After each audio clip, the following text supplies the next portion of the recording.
It's that time again, right? Kick out the old, welcome the new. Make your New Year's resolutions now. Go!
Hello, how do you do? We are the boys in white and blue, and we're back with another episode of There's Still Time, the AFTN Soccer Show, broadcasting on CITR Radio 101.9 FM from the unceded Musqueam Territory at the University of beautiful British Columbia.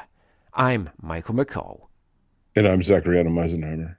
And it's our last show of 2023, ringing in the bells for 2024. This will come out on Hogmanay, as we call it in Scotland, New Year's Eve, to those of you listening in Canada, which is the majority of the people listening to the podcast. So it's our New Year special.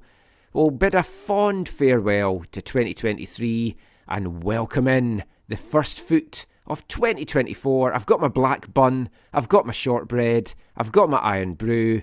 I'm all ready to go. There you go, yeah. You probably don't understand any of that, but did you have a nice Christmas, first of all? I had an amazing Christmas. It was really great.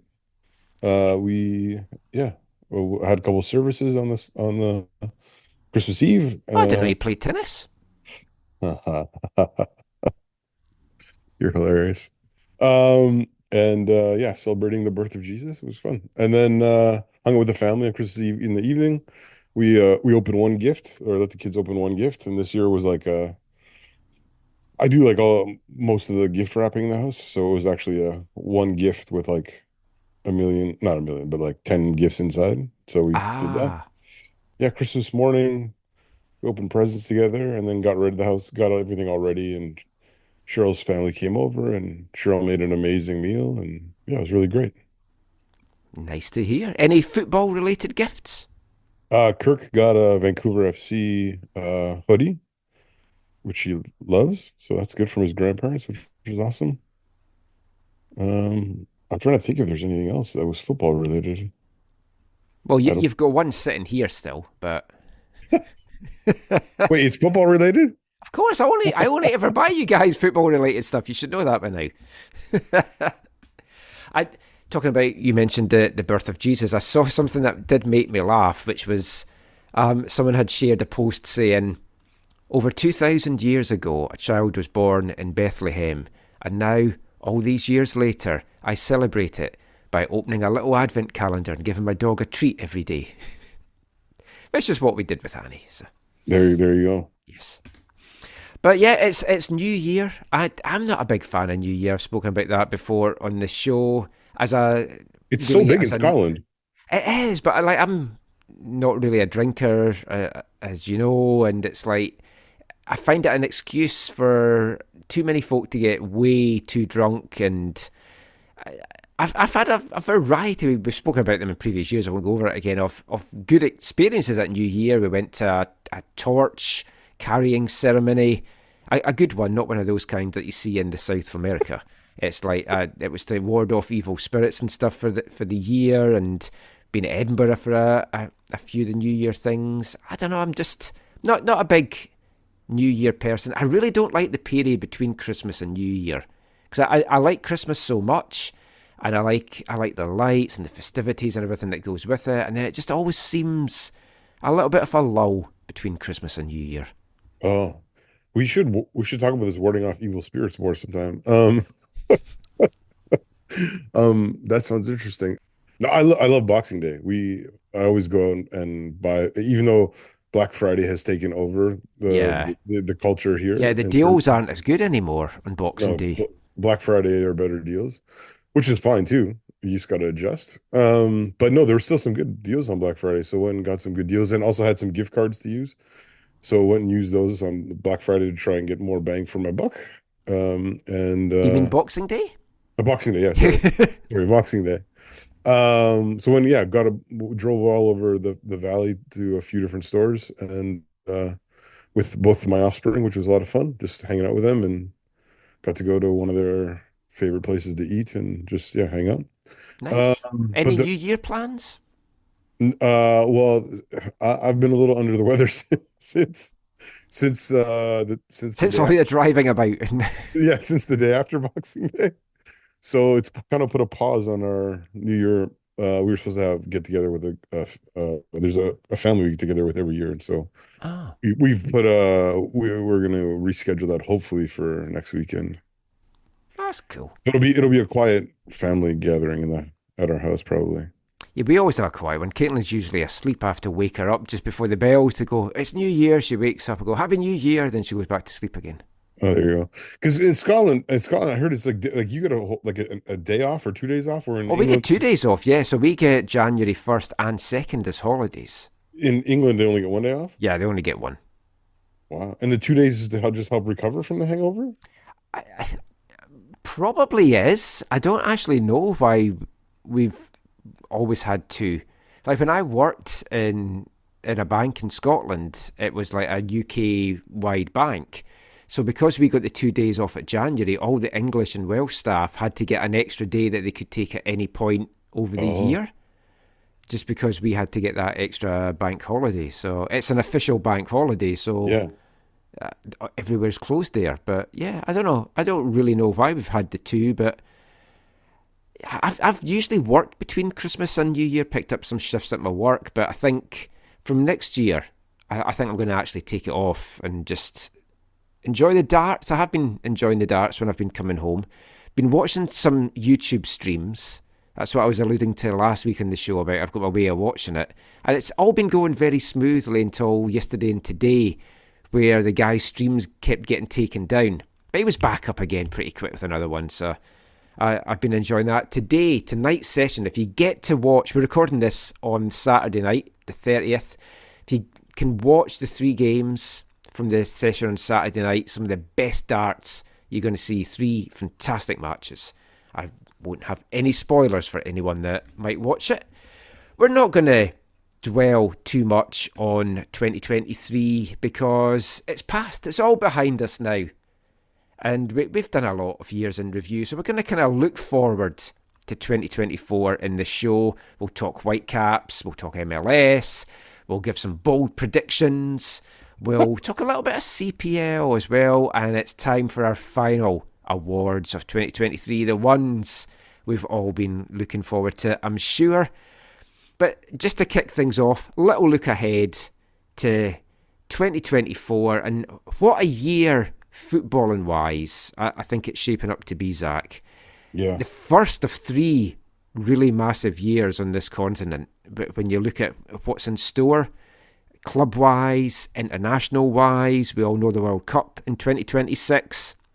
I mean, you could even say going into 2027 and 2028 is also massive because you'll have the Olympic football in 2028 in Los Angeles, and then assuming, which is maybe not too big an assumption, the America and Mexico get the 2027 Women's World Cup. All the eyes are going to be on North America for the next few years here, before then all the eyes go to Saudi Arabia for the next few years after that.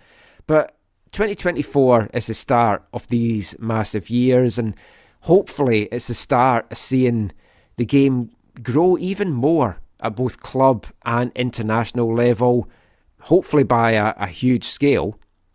Looking ahead to next year, club-wise, for the Whitecaps. They're looking to build on a good 2023. It's their 50th anniversary year of the very first Whitecaps in 1974. Messi, hopefully coming to town in May. All good things, fighting on 4 fronts as well. It's the first year of the expanded Champions Cup that's going to see 2 CPL teams along with the Whitecaps battling it out for Canadian pride. In the CPL, hopefully continue to go from strength to strength in these post-COVID years. We'll touch a little bit on maybe some growth of the league, not necessarily next year, but the year after that. League One BC is now part of League One Canada, so looking forward to seeing what all of that's going to bring. Internationally, the men will hopefully be playing in Copa America in June. The women have the first ever Women's Gold Cup in February, and then the Olympics to look forward to in Paris in the summer. Exciting times in store for 2024, Zach. Yeah, you're very right. It is a massive few years, and specifically, 2024 will be really big. I know you're talking about this continent, but in 2024, I'm also really excited about the Euro. Oh, yeah. Because it's Scotland, Germany. Yeah, well, I'm disappointed I can't be in Germany for it because it'll be a special time, but and the squad, it'll be a weird time because the squad's on a good spot, but it'll still be a festival of football in Germany that will be makes me think back to 2006 and going to the World Cup there and how amazing it was, and what an We'll do a live stream, was. or we'll get together. You bring the bratwurst, I'll bring the haggis. We'll poison everyone. I was going to say one of us is going to go home ill from that. But no, yeah, I'm excited for 2024. I'm excited, like you said, to see the Canadian football grow. I think we're coming off the best year of the CPL. We're coming off of, I think, one of the best years of the Voyageurs Cup. I think, the Whitecaps were the dominant team in MLS of the Canadian side. So it wasn't like, I wouldn't say it was the best year in MLS for the Canadian sides. No. But I mean, for people obviously on this coast, it's nice to be able to say you were vastly superior to your Canadian rivals in that. So yeah, but there was a lot of positives in 2023, and you're right. There's this momentum going into 2024 that you hope that let's use Whitecaps language. Let's hope this wave, they can ride this wave, and yes. and keep it going. I also like my genuine big hope for this year, outside of continuing the growth of the game, is that the infighting stops domestically, internationally, all throughout Canadian soccer. The calmer heads will prevail, common sense will prevail, folk will sit down around the table and try and grow the game. Now that might be pie in the sky, just wishful thinking, but it is my sincere hope for the year, because this year was horrible. Michael, you keep telling me you're not a man of faith, but it sounds like you are. I think I need some for this to happen. That's your wish. But no, it would be nice if that were to happen. But as we're going to talk about later, I don't think that's going to be super easy to see it come through the way you want it to. No, yeah, we'll talk about some comments that came out this week and some shots fired across the bows, and I don't think it's going to be the year that I'm hoping for in that regard. Let's just hope that on the pitch action, I mean, I want all the BC teams to do well. Makes it difficult in League One BC because they're all BC teams, but obviously TSS Rovers in particular in that regard. But I mean, this year was a good year. Like, even looking at UBC, the women winning their 8th national title at U Sports with a great team. There's some good talent starting to come through the ranks in BC as well. And if we can all push on and just continue that, I'm really looking forward to seeing what the year brings. Hopefully we have a big part to play in it, both with our podcast, on the website, commentary-wise, everything like that as well. And looking forward for all the schedules coming out, plan all my trips around that, make sure that I've got all my ducks in a row and hopefully working with the new folk in charge at League One Canada as well, with a few ideas that we've got to pitch to them for trying to take League One BC to the next level, commentary-wise and stuff as well. So all of that to look forward to. Let us know what you are most looking forward to for 2024. We're going to make some bold predictions in this show for Whitecaps. We're going to talk about some things that we'd like to change in MLS, in CPL. We'll make some bold CPL predictions as well. So let us know your thoughts on all of that as well at the usual places. But we're going to kick off the main football chat. And for this part, we're going to look at the Whitecaps news of the week. Mm-hmm. And I'm not sure many people were expecting a Whitecaps signing before the year was out. I wasn't. Some people were, no? Some people were. Yeah, some folk were. I mean, the rumours were there. I just didn't think we would have anything finalised until into the new year.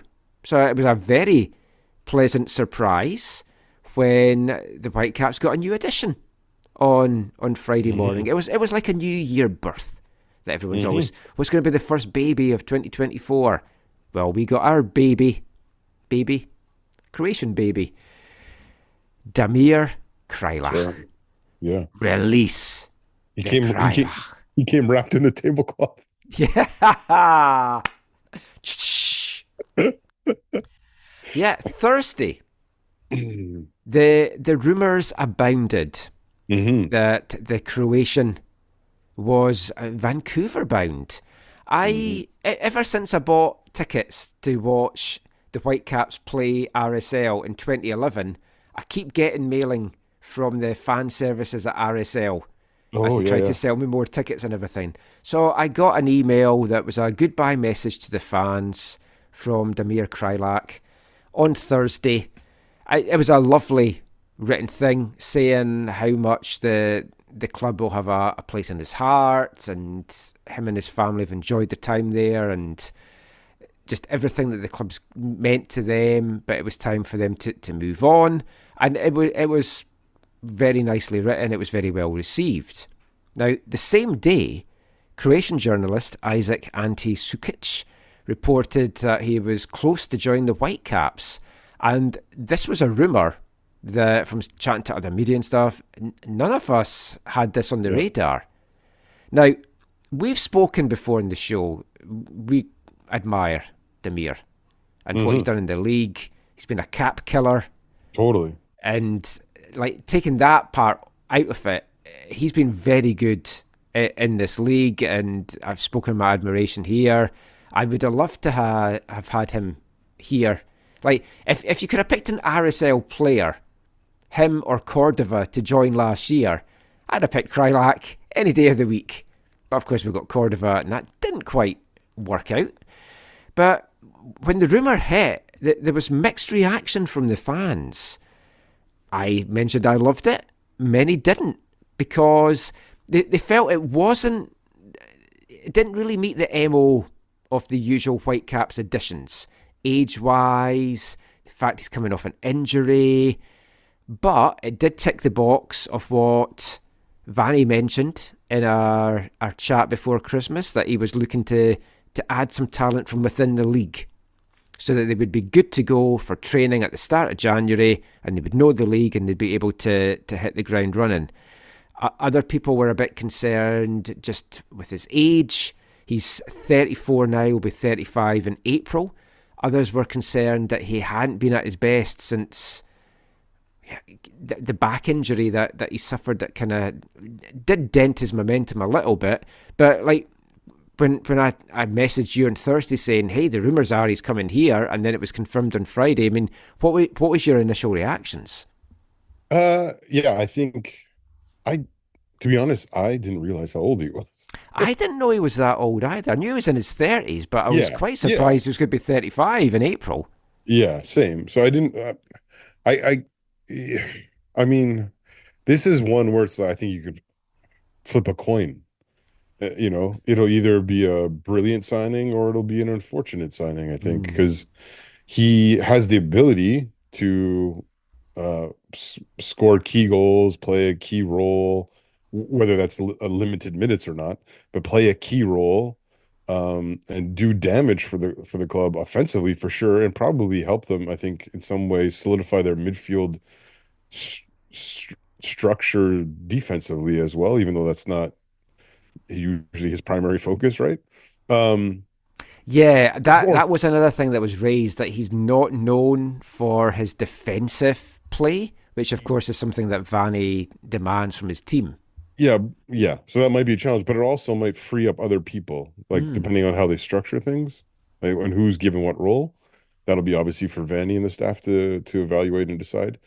So yeah, there's potential. So it could be a brilliant thing. Yeah. On the downside, there's age.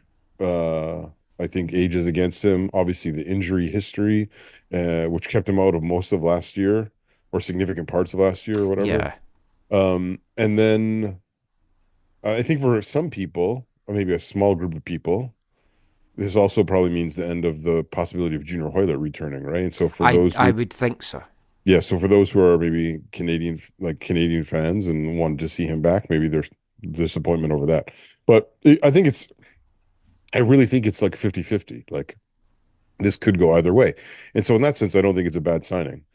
I think that for some people too, there might be hey, yeah, we signed a guy from Salt Lake last year and it didn't go so I, well. I did see a couple of comments Yeah. around that, but I mean, he joined RSL in 2018, coming over from Germany, the Onions from Berlin. Oh, yeah.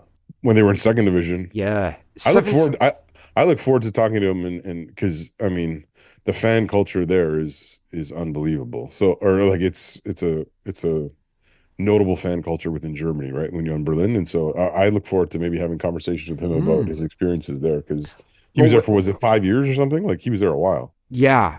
Yeah. Hopefully, we'll get a chance to have a good sit down interview with him as well. So we'll get you on from that. 2013 to 18 at Union Berlin, coming over from the Croatian Recently, yeah. First Division, Premier Division, and then made the jump over to MLS. 7 seasons in Utah, making the playoffs in 4 of those 7 seasons. 160 overall MLS appearances for Damir. That includes all the playoff stuff. 51 goals, 25 assists, so very productive. A little bit higher in all competitions, right? Yeah. Yeah. He's scored 7 goals in 9 games against the Whitecaps. Yeah. The Whitecaps, along with Colorado and the LA Galaxy, are the teams that he scored most against. Yeah. So that's one way to get rid of the danger, just sign them. Never got an assist against us, though. But Yeah. he'll have better He's too busy service now. scoring. Yeah. He's The one on thing, the end of them all. I just do want to clarify the 50-50 or coin toss comment. I actually think this is a good move by the Whitecaps, and I hope it works out for them. But I there think is a risk. no, totally, there's risk, Yeah. but I think this is the kind of move they wouldn't have made 3 years ago, right? Like I think you're seeing, I think with Axel also becoming more familiar and comfortable with the league and evaluating things and whatever. I think you're seeing them take risks like this. Even Cordova, I thought was a good risk at the time. Like it to me, I, there was a lot that made sense about it to me. Yeah. And it So felt like it was just starting to pay off, and then he yeah, went. yeah, that was a little bit awkward, but understandable in another sense. So no, it will be interesting to see what other moves they make and how Yes. they upgrade other areas and what other Well, decisions. it's interesting they got a free agency deal done as well. Yeah, Because have they we were ever done that told, before? I don't know, but we talked last year about the difficulties with some players tax Oh wise because yes, if yeah. you go to certain states, it's your Well, salary. there's no TAM or GAM in this, right? There's no No, so that's the DP, other thing. So no. he's not a DP. Yeah, he's not a TAM Doesn't player. mention TAM, which they usually would mention it in the press releases. Yeah, So they've got him in a good deal. yeah, And for me, if he's not a TAM, if he's below the TAM threshold, this is a fantastic pickup. But we'll chat in a second about how they might use him. But he had a career year in 2021. 16 goals, 9 assists, MLS All-Star selection. He was named RSL captain in 2022, but then he got a back injury that basically sidelined him for most of that season, and he only played 5 games, scored just the 1 goal. Now, last year, He played in 27 games, but only 15 of those were starts. 4 goals and 1 assist. So again, the production there did drop off. So it's how the Whitecaps might use him. I don't see him being a starter every week. He could be one of these guys that he might just primarily feature off the bench for us, which I'm fine with. Good money, good guy to come off the bench if he's happy with that role, which I'm sure they've chatted about what role he can have with the club. You mentioned Junior Hoylett there. If you had to say to me, which one would you rather have? I would pick Damir Kreilach, even though Junior's younger and we know he's done it at a higher level. I think he wants to be back over in Europe, and I know we didn't see the best Junior Hoylett in his time here as a Whitecap, but I'm much happier to have Kreilach here. I like the versatility, though, that he can give us, because he can play as a 9. He can play as a 10. He can also play as an 8 if we need him.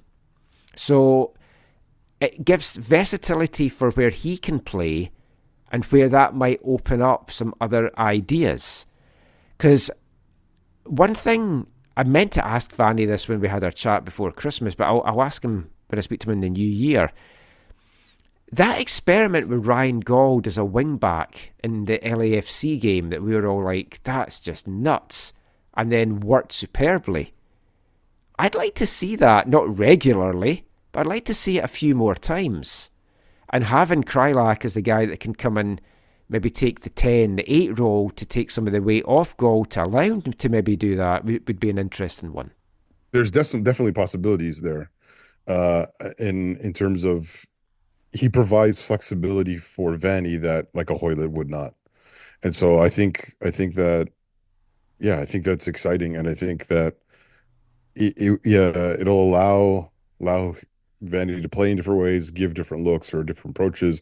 Or one of the things that Vanny's talked about is being better in his in-game management, and this will allow him, I think, if Kreilach's not starting, to change things up in a different way than he has been able to before, or even with him shifting, within the starting 11, shifting to a different formation or a different approach or whatever. It'll give him more options, I think. And so, I think and with all the games coming up as well, I applaud them for signing.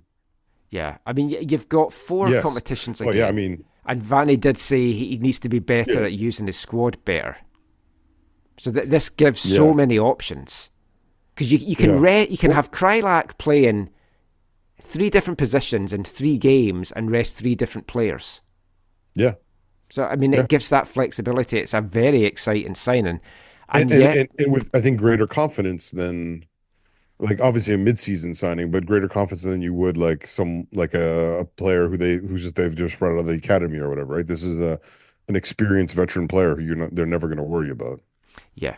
And if we talk as well about what he's going to bring off the pitch. So in the locker room, you've got that experienced head, and character-wise, when Robbo was here, he talked a lot about the certain characters in the team that he wanted, and that continued with MDS, it's continued with Vanny. Yeah. I think some of them may have looked at that in a slightly different way, but certainly the kind of players that the Whitecaps want, they want them off a certain character. Sometimes it's worked, sometimes their character maybe hasn't been what they were expecting. But in Damir Kreilach, the Whitecaps are not only getting a great locker room leader, off the pitch, his community work is fantastic. Do you see read about the program that he had? Kreilach's Corner, yeah. I was going to talk about that. We're talking about Willie's Corner. Yeah. We'll have battles of corners now. So for anyone that doesn't know, Kreilach's Corner, when he was with RSL, he brought 400 children to the games that otherwise wouldn't be able to afford to come to a game like that. Was it 400 per game? Yeah. That's crazy. It's awesome. Like amazing stuff. But he's done other things. He's won the humanitarian of the year for the club, and all the charity stuff that he's done. He is going to be an absolutely fantastic ambassador for the club. I thought it was 40 kids per game, but maybe I'll double check. I'm pretty sure it was 400. Let me double check that. Yep, which allowed 400 plus children to attend each match. Wow. Okay. So it's even crazier. Okay. Yeah. And another thing here actually says 430 children. Wow. Okay. Sorry. Yeah, that's awesome. Yeah. That you might struggle getting tickets for the Messi game. But aside from that, there'll be a lot of folk going, I'm a poor underprivileged child. Can I get to the Messi game, please? But no, in all seriousness, that's like when I knew he did that at RSL, because I'm on RSL's mailing list, and you would send stuff out a lot about stuff that he had done, and I love that. It's something I hate so much about the modern footballer, especially over in the UK. So many of them just want the trappings of fame and celebrity and the money and the flash cars and that lifestyle. And when you see players giving back, you're like, oh, that's fantastic. But that should be the norm. It shouldn't be that you see a player doing that and think, oh, that's what a great thing he's doing. It should be something that we expect players to do more often. And I think we've got a good bunch of players here in Vancouver. We've seen the work that Ryan Gauld and his girlfriend have done with the Children's Hospital and the visits that they've done, and other players over the years and stuff as well. So Damir Kreilach, a great addition to the Whitecaps. Looking forward to having our first chat with him. Looking forward to seeing him on the pitch, and hopefully the Kreilach we get is the 2021 Kreilach and not the 2023 Kreilach, but only time will tell. So, I mean, that was the old man addition to the team. There was one other rumour, just to round off this part, that I'm pretty sure is absolute bullshit. But An older man? Even older man. Olivier Giroud rumours are back somehow. He was linked with the Whitecaps in 2019. And then there was a report in one of the Italian papers, so it's probably like complete nonsense, that he's going to leave Inter and head over to the Whitecaps. I think they just picked a story from 2019 and like just to stoke some fire. I mean, he was a great guy in his day. I'd have loved him in 2019. Yeah. He's not a fleet of foot, but Kreilach, I would like to sit down and talk about his time in Germany. I think Giroud, I would like to sit down and just talk to him if he came here too. That would be, that would be very fun. I mean, the chats, like it's what I said. I wish we could have got a proper sit down with Giorgio Chiellini. That would just have been amazing, just to have like 15, 20 minutes with him, just to talk football. And like Giroud's one of those guys that's like, oh, imagine just sitting down and talking about his experience in the world game. And I mean, you never know. Stranger things have happened. I think this would be a really bold, when we get to our bold predictions, that Giroud is going to come here. But yeah, I think that one has flown. When that came out, I thought, oh, silly season is way underway. And then the Kreilach thing came and I was like, oh, is this also silly season? And then that came true. But as you say, it's what other pieces now the Whitecaps add that are going to be interesting. Yes. Vanny wants as complete a team as possible for when they start pre-season, which now they're going to be back next weekend for their medicals and then on the pitch on Monday the 8th of January. The first MLS team back in action as well. It's like... That's nuts. Crazy, man. Yeah. Is it 2 weeks earlier than ever before? I think it probably is. I mean, the season's starting earlier, but from the Whitecaps' point of view, it's even earlier because you've got this Tigres game. I think this week or last week it was like 41 days to their first match or something. It's just like nuts. Just feels the season's just finished. And even though they went out when they did, it's still such a short off season. Yeah. But I mean, in the global game, it's actually a kind of a long off season. But yeah, I mean, obviously different levels, but like East Fife off season now just seems to be a month. They finished the playoffs second week of May, and then they had their first pre-season game mid-June, and it's like just nuts. No time at all off. They're playing so shit just now. We wish they were off all the time, but that's a whole other story. But that's our Whitecaps chat. Let us know your thoughts on the Kreilach signing. I still feel the need an experienced centre-back and probably striker depth as well is a definite one. We'll continue some Whitecaps chat in the next part, as we're going to bring you our 2024 Whitecaps bold predictions. You'll hear from myself, Zach, and surprise guest, and we'll bring you some more of our AFTN awards. We'll be back with all of that, and song number 3 kicks it off in AFTN's 2023 Festive 15. Hi, I'm Vanni Sartini, and you're listening to the AFTN Soccer Show.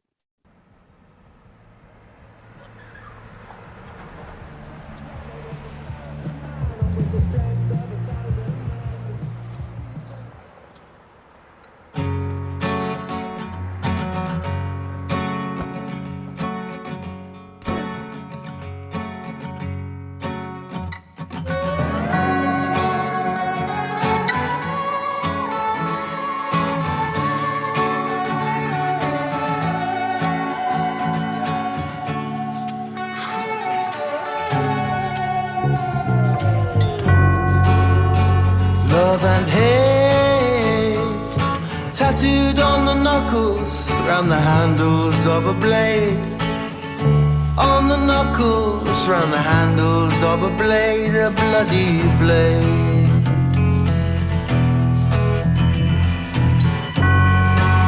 Now here it comes, all the flashing lights and sirens, how you know it won't be long. Time for the radio to play your last song, your last song.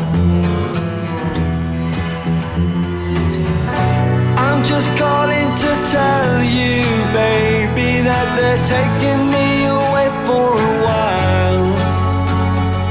Well, don't blame me, it's the world that made me, and they're taking me away for a, taking me away for a.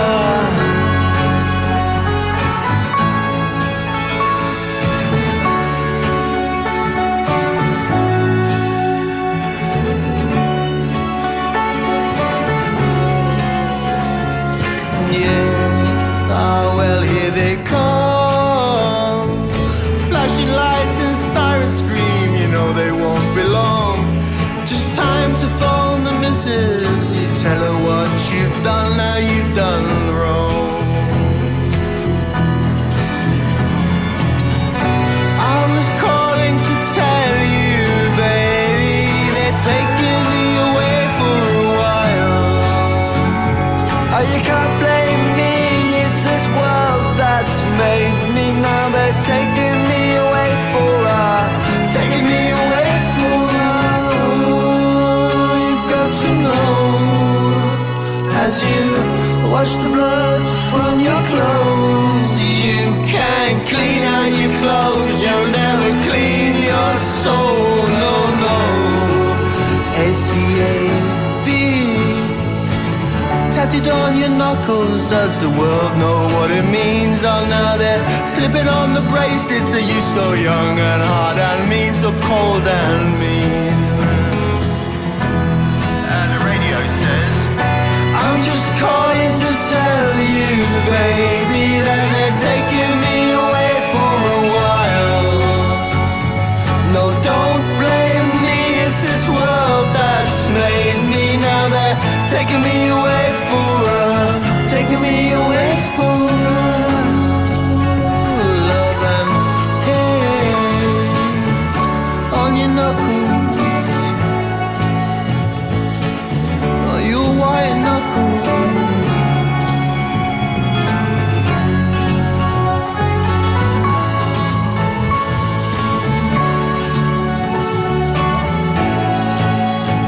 Love and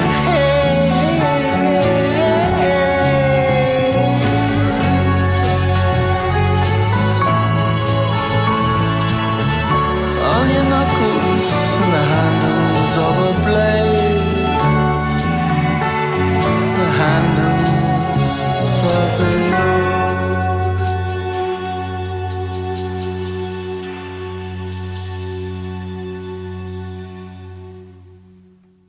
Welcome back to the AFTN Soccer Show on CITR Radio 101.9 FM. And kicking off this part, it's song number 3 in AFTN's 2023 Festive 15 if you're a new listener to this show. What we started off last year and continuing this year as a little nod, a homage to John Peel and his Festive 50, I pick my favourite 15 tracks from the year. Maybe I missed some out that I remembered later on, but up the top, I've tried to not have bands feature too much in it. But the Libertines have featured twice now, and they featured their song number 3, another song taken from their forthcoming album, All Quiet on the Western Esplanade, that will drop in March. That was the second single, Night of the Hunter. Fantastic song, great lyrics, great video as well. If you watch the video for the song that was number 5 in our Festive 15, Run Run Run, the end of that carries into the start of the video for Night of the Hunter as well. So check those out on YouTube. As I mentioned last time, cannot wait for this new Libertines album based on the 2 singles from it. It's going to be an absolute cracker. But we're going to continue the Whitecaps chat in this part, and we usually do this before the start of the MLS season, but I thought it's our New Year's show. We're looking forward to 2024. Let's do it now, especially because the team's going to be back in action pretty soon, as we mentioned. So we're going to bring you our 2024 Whitecaps bold predictions. I'll give you 3. Zach will give you 3. And then we've got a special guest who's also going to give us his. Can I give you my 3 first? Because I was going to say, you kick off with your 3, because if you've picked any that I've picked, I'll come up with another one on the fly, so that I don't take one of yours. But yeah, now, these don't have to be based in total reality. It's just some wild stuff that may or may not happen for the Whitecaps in 2024. So no, these are not crazy, but this is what I'm going to go with. So we talked about Damir Kreilach signing. So I'm going to say that, I said it was a coin toss. I'm going to say that the coin toss goes in the Whitecaps' favor. And I'm going to say that Kreilach is a significant contributor to the Whitecaps in 2024. And he's going to get somewhere between 8 to 10 goals for them. Ooh. I would take that. I'm going to say that his influence is going to be felt right away.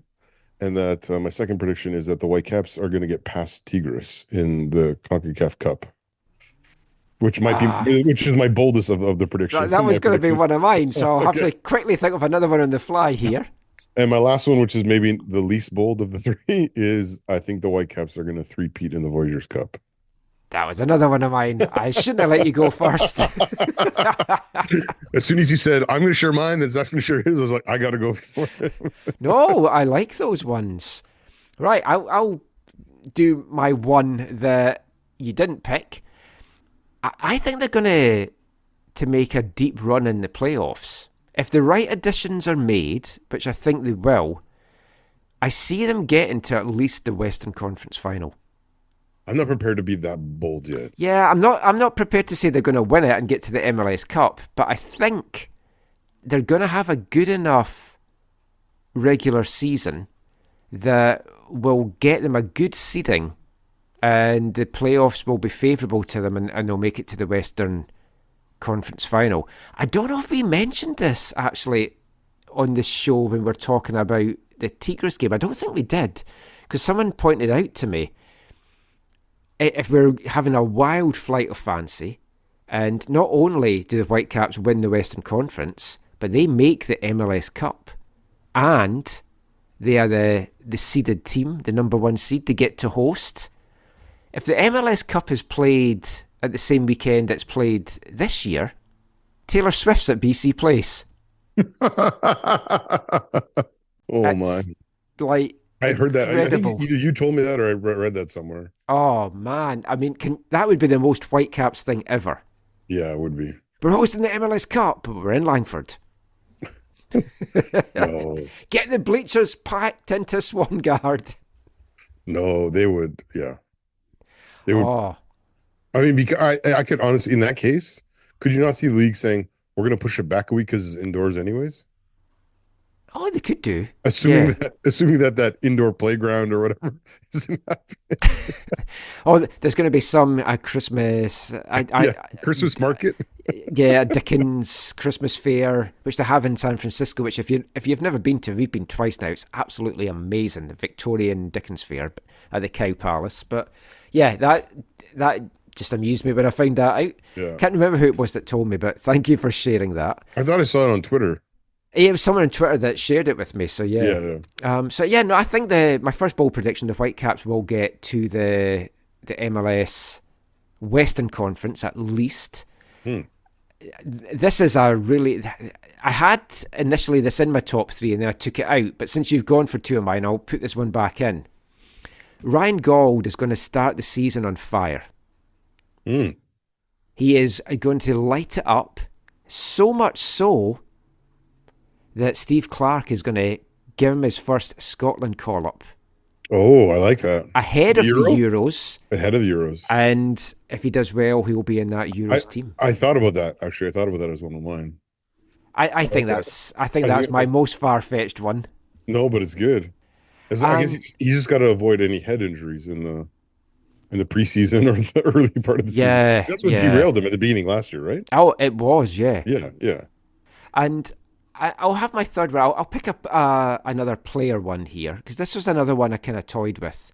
I don't know which one to go for, so I'm kind of hedging my bets here. But Simon Betcher or Levante Johnson, one of them is going to really break through and challenge Brian White in the scoring, and by the end of the season will be the starting striker over Brian White. Yeah, that's ridiculously bold. Okay. Well, I mean, can Brian White have another career year? That's 2 he's had in 3 seasons now. Yeah, that's... Of course, Kreilach could come in and be the guy that then is the starting striker by the end of the year as well. But yeah, I don't wish any bad will to Brian. I'd love them all to be banging the balls in the back of the net. I specifically didn't say that Kreilach would be the Whitecaps' leading scorer with 8 to 10. Because I think Brian White's still going to play a major role. If he's the leading scorer on 8 to 10 goals, we're not getting to the Western Conference final. No. Unless we're really spread out throughout. Yeah, unless there's like 4 guys with 10 goals. Yeah. So that's our bold predictions. Let's hear the bold predictions now from AFTN writer and occasional podcast co-host with us, Felipe Vallejo. Still can't pronounce his name properly, but I'm getting closer, I think. But we asked Felipe to give us his 3 bold predictions for 2024 from a blue and white perspective. Here's what he had to tell us. We're looking into the future. We're looking into the future. We're looking into the future. Hello, AFTN listeners. This is Felipe Vallejo coming at you from Ontario, where I am for the holidays. And here are 3 of my bold predictions for the Vancouver Whitecaps 2024 season. First up, I think that Ali Ahmed is going to turn into a star player this season for the Vancouver Whitecaps. I think he's shown last season everything that he has available to give for the team, and I think he's going to take a starring role in the team this year. And if we're going to get some success, it's going to fall down to a lot on his part. Secondly, I think the Vancouver Whitecaps are going to make it to at least the semifinals of the Western Conference in the playoffs, if not further. I think if they make the right additions in this offseason, which so far with Kreilach, it seems like we're moving in the right direction there, then they can be some strong competitors for the season coming, especially off of these pretty successful 2023 season. And lastly, dependent on obviously that last prediction, I think that if we reach the Western Conference semifinals or finals or beyond, I think Vanni Sartini will be nominated for Coach of the Year award at the end of the season. And I think that if he does bring us to that stage in the playoffs after everything that he's already done for the Whitecaps in this tenure, I think it'll be more than deserved for the gaffer. We're looking into the future. We're looking into the future. We're looking into the future. So Felipe there, Zach, given his bold predictions, predicting Ali Ahmed has a breakout year. I can definitely see that happening because that midfield role is there for someone to grab by the scruff of their neck. Whitecaps, he feels they can get to at least the semis, maybe deeper in the playoffs, on kind of similar to me. But if they do that, Vanny's in the running for Coach of the Year, which, if they did all that, I believe he would be, but I cannot see American MLS journalists voting for him. Although they do like him and his antics and stuff. You have to remember he's going to be missing for the first 6 games. He'd be doing it in a really short period of time. Yeah. But yeah, interesting ones there. You've heard ours. Let us know your bold predictions. You don't have to give us 3, but you can if you want. They can be wild flights of fancy. They can be more based in reality. But we're saying bold predictions. And when we've done this before and other folks done similar things, I've read folks saying, oh, come on, you can be bold, but they have to be like based in reality. Like, don't say Messi's going to love Vancouver so much when he comes here, he's going to put in a transfer request and ask to make a move to Vancouver. That was number 6 in my bold predictions. But I don't think that's happening. A bold prediction could be Messi doesn't turn up and play the game at BC Place. Interestingly, though, I did read Messi is going to miss 6 or 7 games when he's away with Copa America. And it's all Eastern Conference teams that he'd be playing against. So this schedule is definitely designed for Messi to play against these Western teams. Are you shocked by that?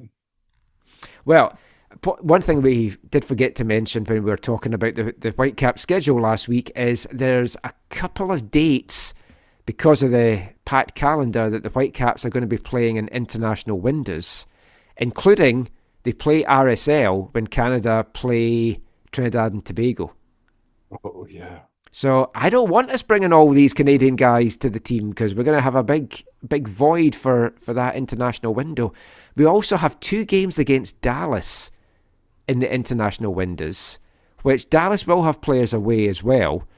But that's a team that you're thinking they're going to be in or around where we're challenging for. That's not the ideal games to have when you're maybe going to have players away in international duty, like Ryan Gauld with Scotland. Exactly, yeah. Yeah, there's definitely things you can see in the schedule that are that have been set up certain ways, and like you said, there's things that don't favor Vancouver, but those are just challenges to overcome, right, Michael? Yeah, if we've got a big enough squad and good depth, which is what they're targeting to have better depth this year, hopefully that won't be an issue. And Dallas as well, they'll definitely be hit with players going away anyway. But yeah, that was our bold predictions. Let us know yours, AFTN Canada at hotmail.com. AFTN Canada on Twitter, /X. Still can't get used to calling it that. So let's just call it Twitter. Yeah, I do. And then I'll just wait for someone to go, it's not called Twitter anymore. That was lovely. Yeah, just like I call linesman. I told this story before I was doing commentary, and someone from BC Soccer was there going, you keep saying linesmen, they're assistant referees. I was like, yeah, no, they're linesmen to me. And then he's like, what if it's a woman? What's a lineswoman then? And they never said anything else after that. Oh, no. Anyway. Lines people? Yep. Line smurfs if they are blue because it's so cold. Which, it's been Baltic weather conditions. I watched the East Fife Forfar game this morning. 7 o'clock. I woke up to watch the darts, decided to watch the East Fife game as well. I spoke last week about how pish the game was before Christmas. This one was even worse. It was 0-0. East Fife played against 10 men from the 37th minute. Couldn't score.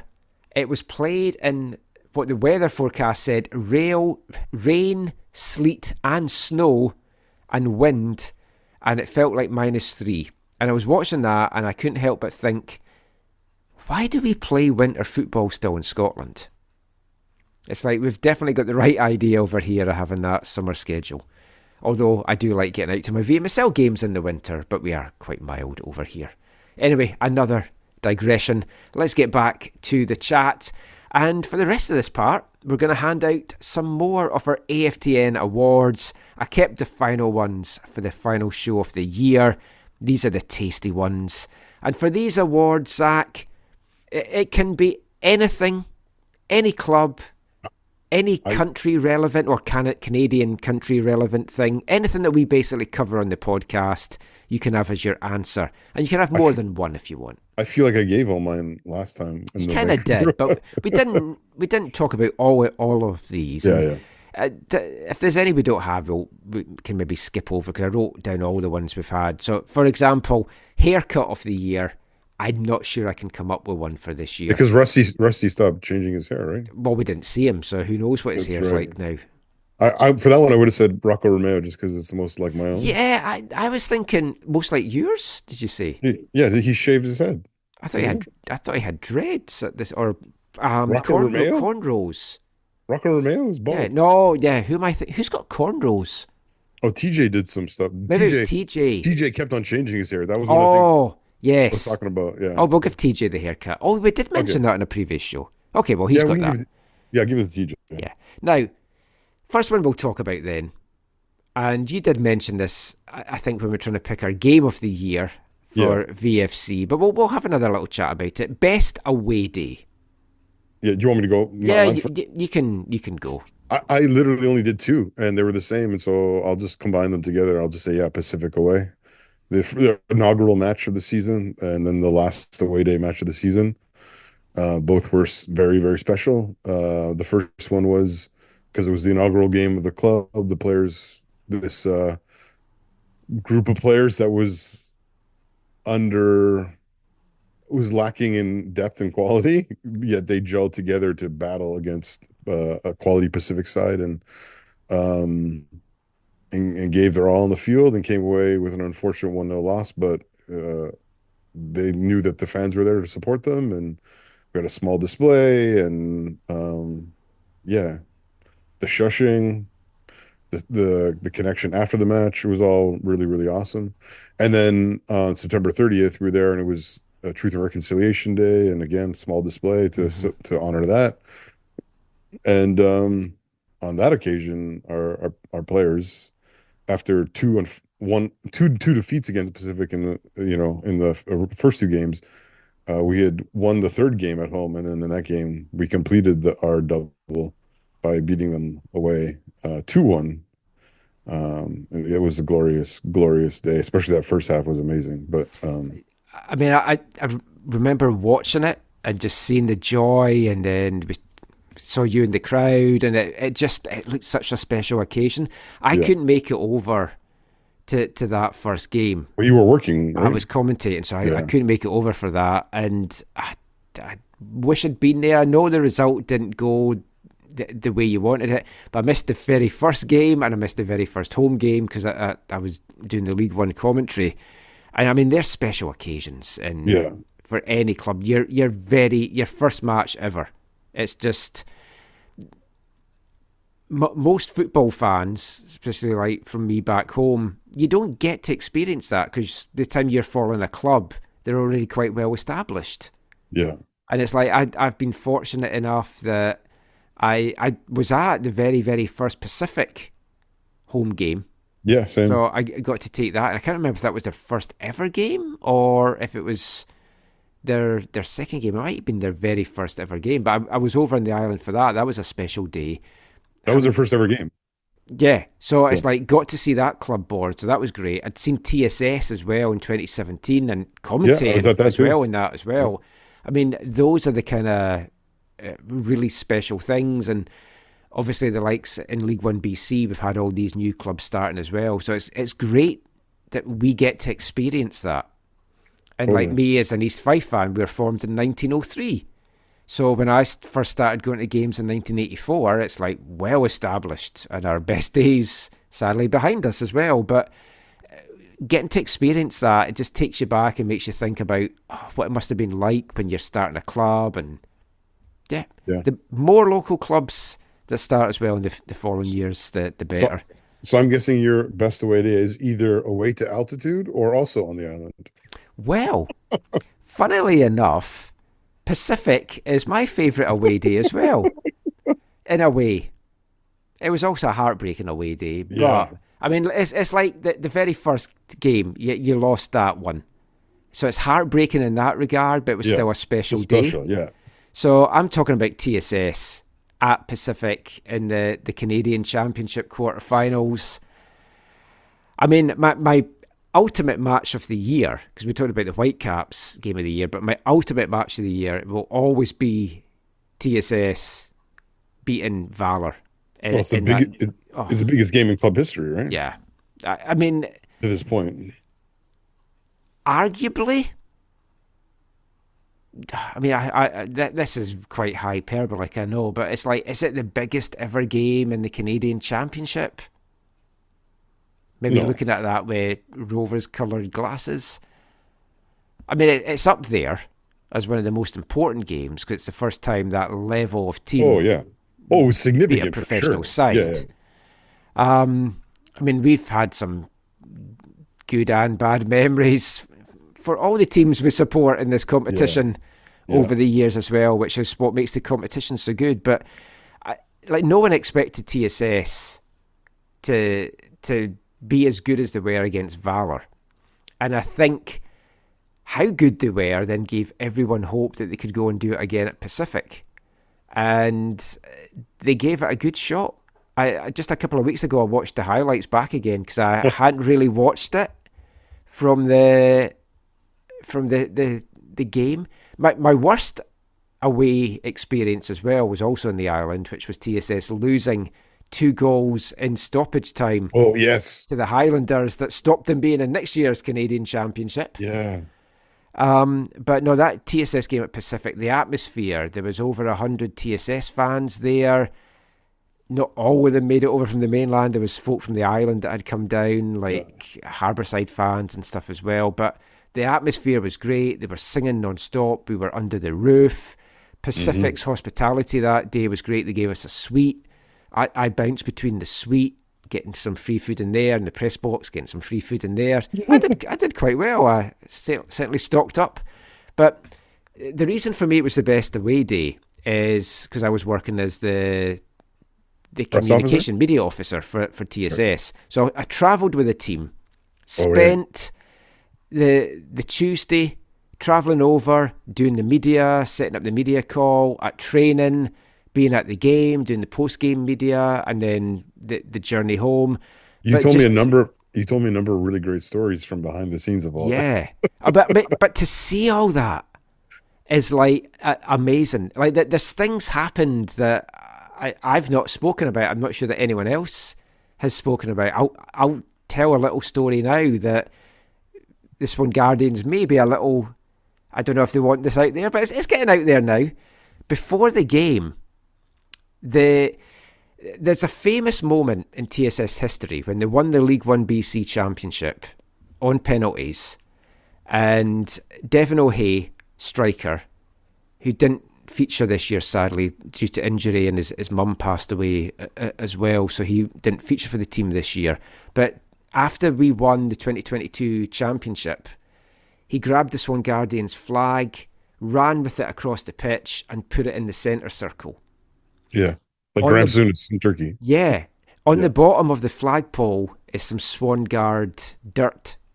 So that was taken off the flagpole, taken over to the island, and spread in the centre circle before the game to bring a little bit of Swan Guard to the Langford pitch.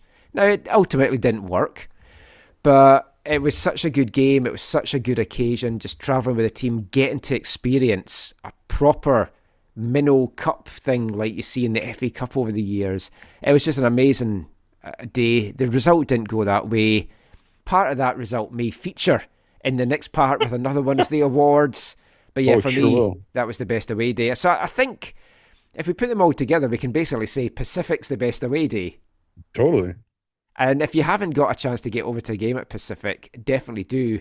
If you're a Whitecaps fan or a Cavalry fan, you've got opportunities coming up quickly. You've got a great chance to go and see the stadium. It's a cracking wee stadium. I mean, you were over at it for the women's game as well. Yeah, that's right. I did three games there this year. Yeah.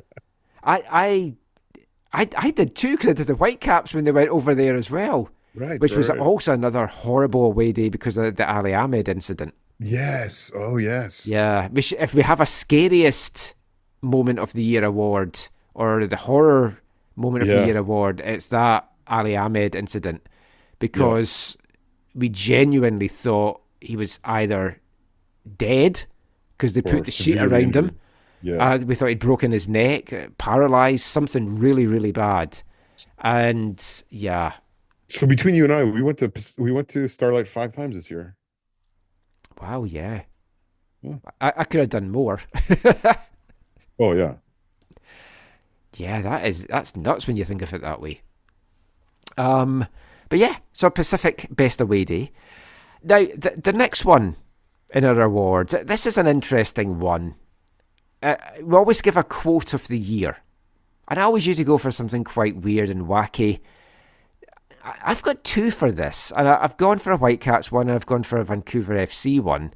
And they're both quite controversial ones. Could you clarify your Whitecaps one? Oh, yeah, because I did put in the rundown Vanny's ref one, which maybe doesn't narrow it down. Yes, are you talking about the off-the-record one? I'm talking about the off-the-record one, yeah. Oh, my God.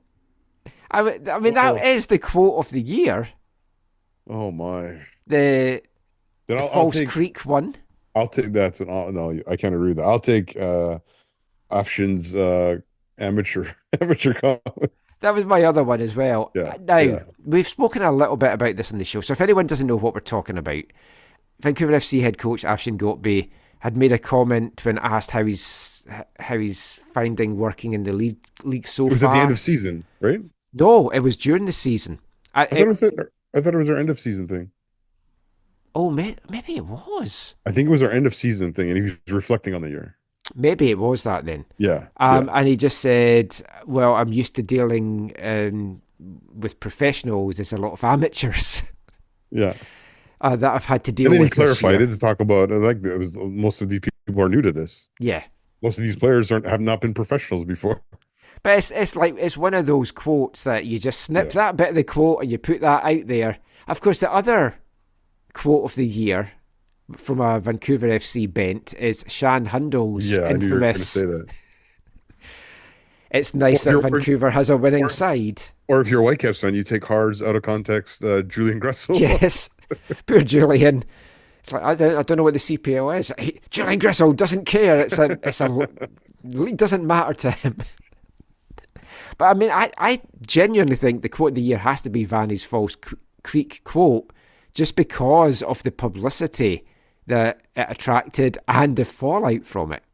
Without rehashing the whole thing, I would just say I can't agree with that because of the negative connotation that it implied, despite it being in jest.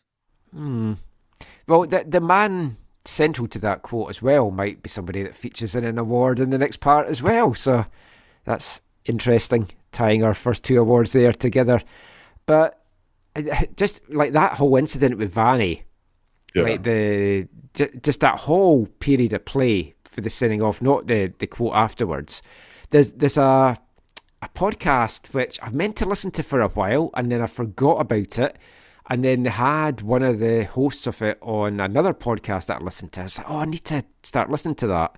It's 2 retired Scottish referees that do a podcast about refereeing and decisions and stuff in the world game. So they want you to send them incidents for them to talk about. So I'm going to send them that whole incident from start to finish, including Vanny's reaction, because I'd love to get their thoughts on it. The podcast is called Behind the Whistle. Or at least that's their Twitter account. I can't remember what the podcast is called. But yeah, that'll be a curious one to see. I mean, this might bring us into the next one, because some folk might say, we always give an award for most embarrassing moment. Now, I'm sure some folk would find Vanny's actions quite embarrassing, because that was what a lot of the comments were on Twitter afterwards. And I've kind of gone back and forward on what I feel would be an embarrassing moment, and it's going to tie in a little bit with one of the awards in the next part, but in the end I went for Josh Herd from Pacific FC basically admitting after his team beat TSS that he went down very easily. I'm not saying diving because he didn't use those words, but he went down looking for the penalty that basically got his side home. And the referee in that game apologised to TSS afterwards when she watched it back and said it wasn't a penalty. Yeah, I totally understand why you would go for that one. I think for me, I would go with, in a similar way. These next two are kind of together for me. This award and the next one. Mm-hmm. Well, we'll see what the next one is. The next award and the final award for this part is Disgrace of the Year. Because as much as you feel that way about Josh Hurd, I feel similarly towards Meyer Bevan. Yeah. And I would also, like I said, when we were talking about the Vancouver FC review show, I would talk about, like CPL officiating or lack of some type of VAR in CPL. I think kind of fits both of those categories quite well. There were some quite embarrassing refereeing decisions across CPL this year. Yeah, that's got to be said. I mean, totally. my disgrace of the year is basically Don Garber's comments about the US Open Cup. Yeah. And just devaluing the competition. And there's not been any more since our last show on that. But I mean, that to pull your clubs out of that famous competition, I genuinely feel to try and pull your clubs out of that famous competition. I mean, that fits the brief of disgrace 100% for me. So that would get my Disgrace of the Year award. That was Garber's New Hope. Then you had the USSF Strikes Back. Now we'll see if it's return of the MLS club to the US Open Cup. So are you saying Don Garber is Darth Vader? Well, he's disgraceful for sure. Mm. We used to refer to him more as Mickey Mouse than Darth Vader. I think I've mentioned this before, that when you're driving down to California, you go through a little place called or you can go take a turn off to a little place called Garberville. I did it because I just wanted to see what it looked like. Fun fact, they don't take GAM. I was going to say, no Garber bucks, eh? I knew you were going to mention that. Had to get that in every single show. So let us know your favourite away days of the year. I'm sure TSS fans, you don't need to let me know. I know what that one is. If you've got another quote of the year that really grabbed you, and remember, it doesn't have to be Whitecaps or Vancouver FC. It can be anything across Canadian or North American soccer. If you've got a good haircut of the year as well that we might have missed. And what was your most embarrassing moment that you witnessed, and what was your disgrace of the year? That's some of those awards. We've got a couple more coming up in the next part, and we're also going to talk about some changes that we would like to see in MLS and CPL and across world football. And we'll be back with all of that and number 2 in AFTN's Festive 15 after this. Hi, I'm Ryan Gold, and you're listening to the AFTN Soccer Show.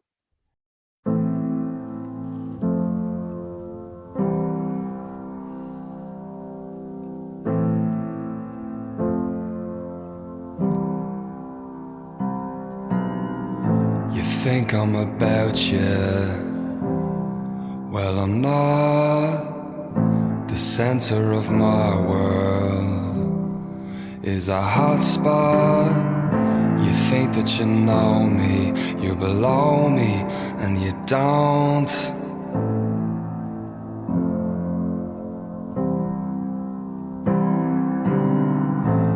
All of the people, they can fly straight to that white hotel, open the sky. I'm hard as my money, yeah, you're soft as a lie.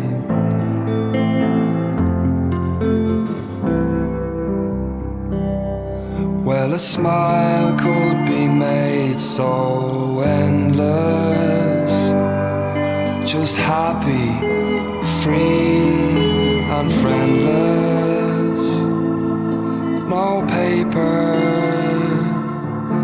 lending, just time spending, yeah.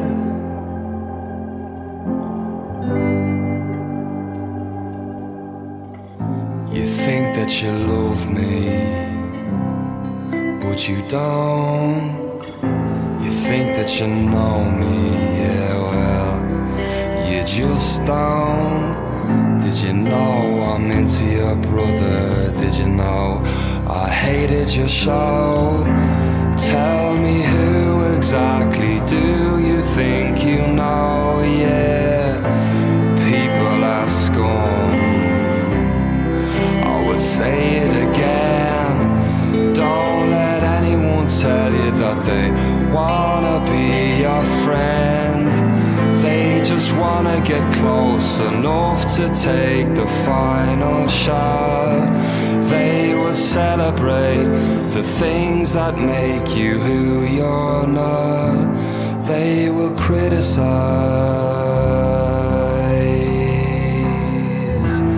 all of the people. Well, a smile could be made so endless. Just happy, free and friendless. No paper lending, just time spending.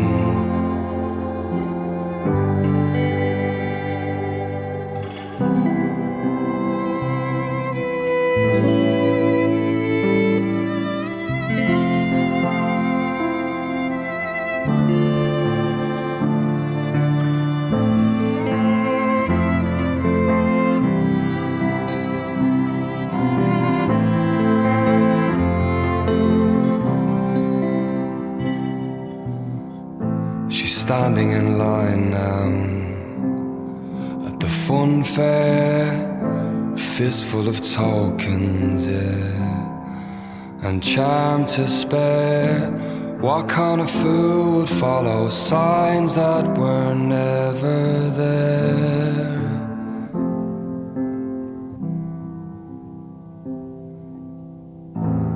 All of the people, all of the people.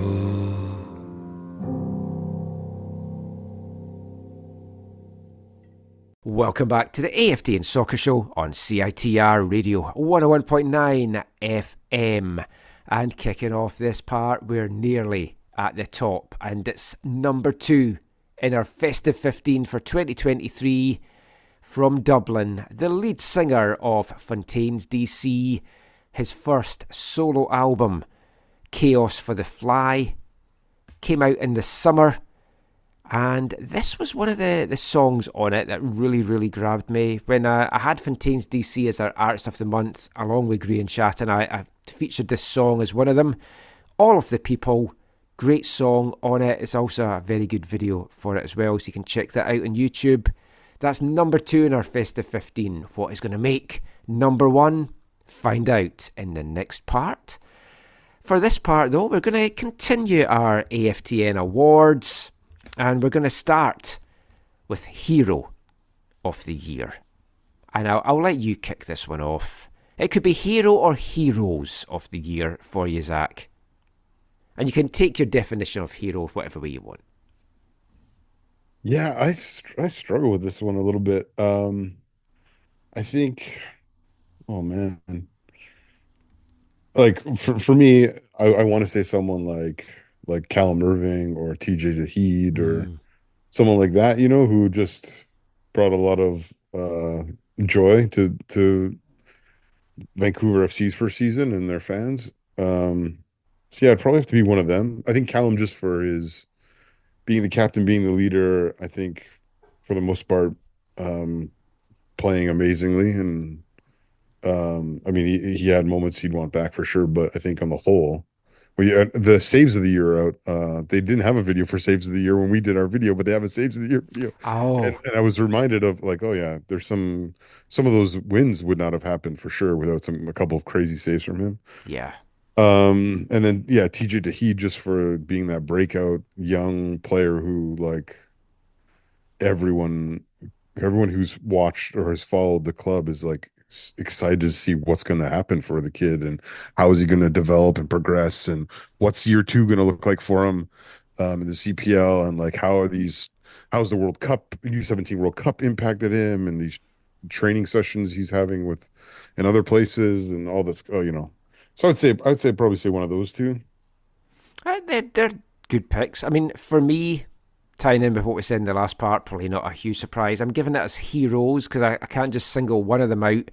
And it's that team that played for TSS that beat Valor in the Canadian Championship, because to a man, including the subs, that was one of the best, grittiest team performances I've witnessed. It was just such a magical night.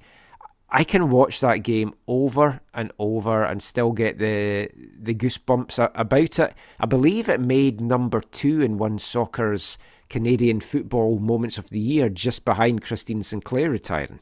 Yeah. Which is incredible. It was a night, you're right, where every one of those players played at or above their highest level, and the Valor players were not up for it. I mean, I think that was the start, I think, for Valor, that you need to be a little bit worried here. Yeah. And yeah, we saw how that season played out. Valor's performance doesn't take away from the fact that as you said, TSS to a man, to every single player was, because I mean, again, being around the team for that game and seeing the prep that went into it, like, I've got to give a huge hat tip to Ryan Lindsay, who did the analytics, and I've spoken about before, like, someone needs to give Ryan a job. He did so much research on Valor that was worthy of an MLS team. And they had, I was part of the video training that they did and everything. And it was absolutely amazing, the work that went into that. But on that particular game, every TSS player was an absolute hero that night. And it still baffles me a little bit that none of them have made the jump up to CPL fully. Like, Ivan Mejia obviously got the contract with Vancouver FC, so minutes in one game, and that was it. And we don't know if he's coming back yet for 2024, because he was one of the options that wasn't picked up. Matteo Polisi has had to go over to Greece, and he's continuing his football over there, loving it by all accounts. Someone was over and took in a game that he was playing in. So, I mean, he's gone and done that. Some of the SFU guys, now that they've graduated, I know that there's interest in them from some teams in the CPL. Danilo Shmichenko as well. Mm-hmm. It's like folks having a look at him. So there's a lot of players that I think could make the jump. So I'm keeping my fingers crossed that we do see some of them in the CPL for 2024. Yeah, I think you will. I think some of those players are a little bit on the older side, right? Of things. So for a CPL club, looking at the CPL clubs each they don't have a uniform approach, for sure, right? No, I know that the West Coast clubs want young players as much as possible, right? Renan Garcia. Yeah, well, you need to balance that a little bit. No, I know. I'm just being facetious. But I really love Renan. So yeah, but I would not be surprised to see a few more of those guys this year get looks at CPL clubs in the preseason or whatever, and even WFC too, because a few of them have Whitecaps connections and stuff as well. But like, there's guys like Nico Papakyriakopoulos. He could definitely make the jump. Justin Sandu, who's in that unfortunate position of being a goalkeeper where it's limited roster spots. And it's like he's got the talent. Ali Zohar, fantastic player. I mentioned Devin O'Hay, won GNAC Player of the Year awards and had a great season as well. So hopefully CPL, WFC2, even some of the USL sides look at some of these guys, because they definitely deserve it. But if you watch things like Batman in the 1960s, you can't have a hero without a villain. So let's get into the award that Zach's been wanting us to do for weeks. Villain or villains of the year. Because I have a top 3. Well, I gave 3 last time, and I think it hasn't changed. I can't remember. It was Meyer Bevan. It was lack of VAR slash officiating. Was there one more? There was and the roof. The township of Langley. Yeah. Yes, not having the roof. That's your three big villains of the year. Yeah. For me, number 3 is Don Garber, for the reasons that we mentioned. The last part is being the disgrace of the year for trying to pull the teams out of the US Open Cup. And number 2, Josh Herd, as I mentioned in the last part, for that dive for Pacific FC against TSS in the Canadian Championship. And number 1, it has to be the man that likes to sing Splish Splash, I was having a bath. Hopefully he's dried off by now. But it's Timmy Ford. Definitely my villain of the year. Should ask Vanny if he made his villain of the year and see if he gets another fine. Yeah, no, I don't think you'll hear him comment on anything about that. No. Let us know if Tim Ford made your villain of the year, or if you've got anyone else that really annoyed you this year. What are the chances that MLS puts him at BC Place in 2024 for a match? Because they kept on doing. I remember do you remember early 2011, right, when Toledo came and had, sent off Hasley and stuff. And surely they're not going to bring him back. And it was 3 or 4 matches later, he was, and it was like, oh, come on. I think it's a big risk to bring him back, at least in the first half of the season. Oh, okay, yeah. Of course, they could bring him back when Vanny's one of his 6 games when he's not in charge. But the fans it's like they will not have forgotten it. No. I mean, even into the second half, they're not going to have to have forgotten it. But if the season's going well, they'll give him the gears, but it won't be as bad. I, personally, would keep him away from BC Place. At the same time, that's not right either. Because you've either got to have faith in an official, and if he's refereeing, it would be like in Scotland, Celtic or Rangers going, we don't want this guy at one of our games because he favoured Rangers or Celtic in one of these other games. How do they do that again? It's not like a schedule where they're just it's totally random, right? Like the referees I genuinely don't know how the allocation works. It's not like they pull the ref. It's not like a FA Cup draw where they just pull a ref's name out of a hat and put him next to a game or whatever. Like game 1 is, Ishmael Elfath, it's like grab the referee's balls, give them a tug, open them, see what's inside. Is that what you're saying you want to do? No, you know what I mean, though, right? Yeah. No, I genuinely don't know how it works. That would be interesting if we could find out about that. That actually would be. Yeah. I wonder if someone from Pro would be willing to talk about that. Would you like to come on a Vancouver podcast? No. We're not going to ask about False Creek, but we want to only the songs will be about violence. We've got a book review episode where we're talking about the body in False Creek. Harry's still desperately trying to get that for me as a present. Oh my! I kind of want to read it. It actually sounded like a good book. There's a series of them. Anyway, another award that we always give out is the Willie Johnston Did That Really Just Happen award, named because of Willie Johnston taking his slug of beer, which led to Willie's Corner, etc., and all that kind of stuff.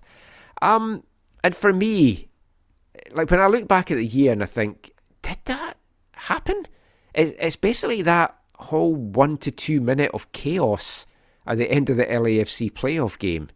Just everything about it, from Tim Ford bundling over Shopfay, to the breakaway, to the forward pass, to the goal, to the offside on the VAR, to Vanny's antics.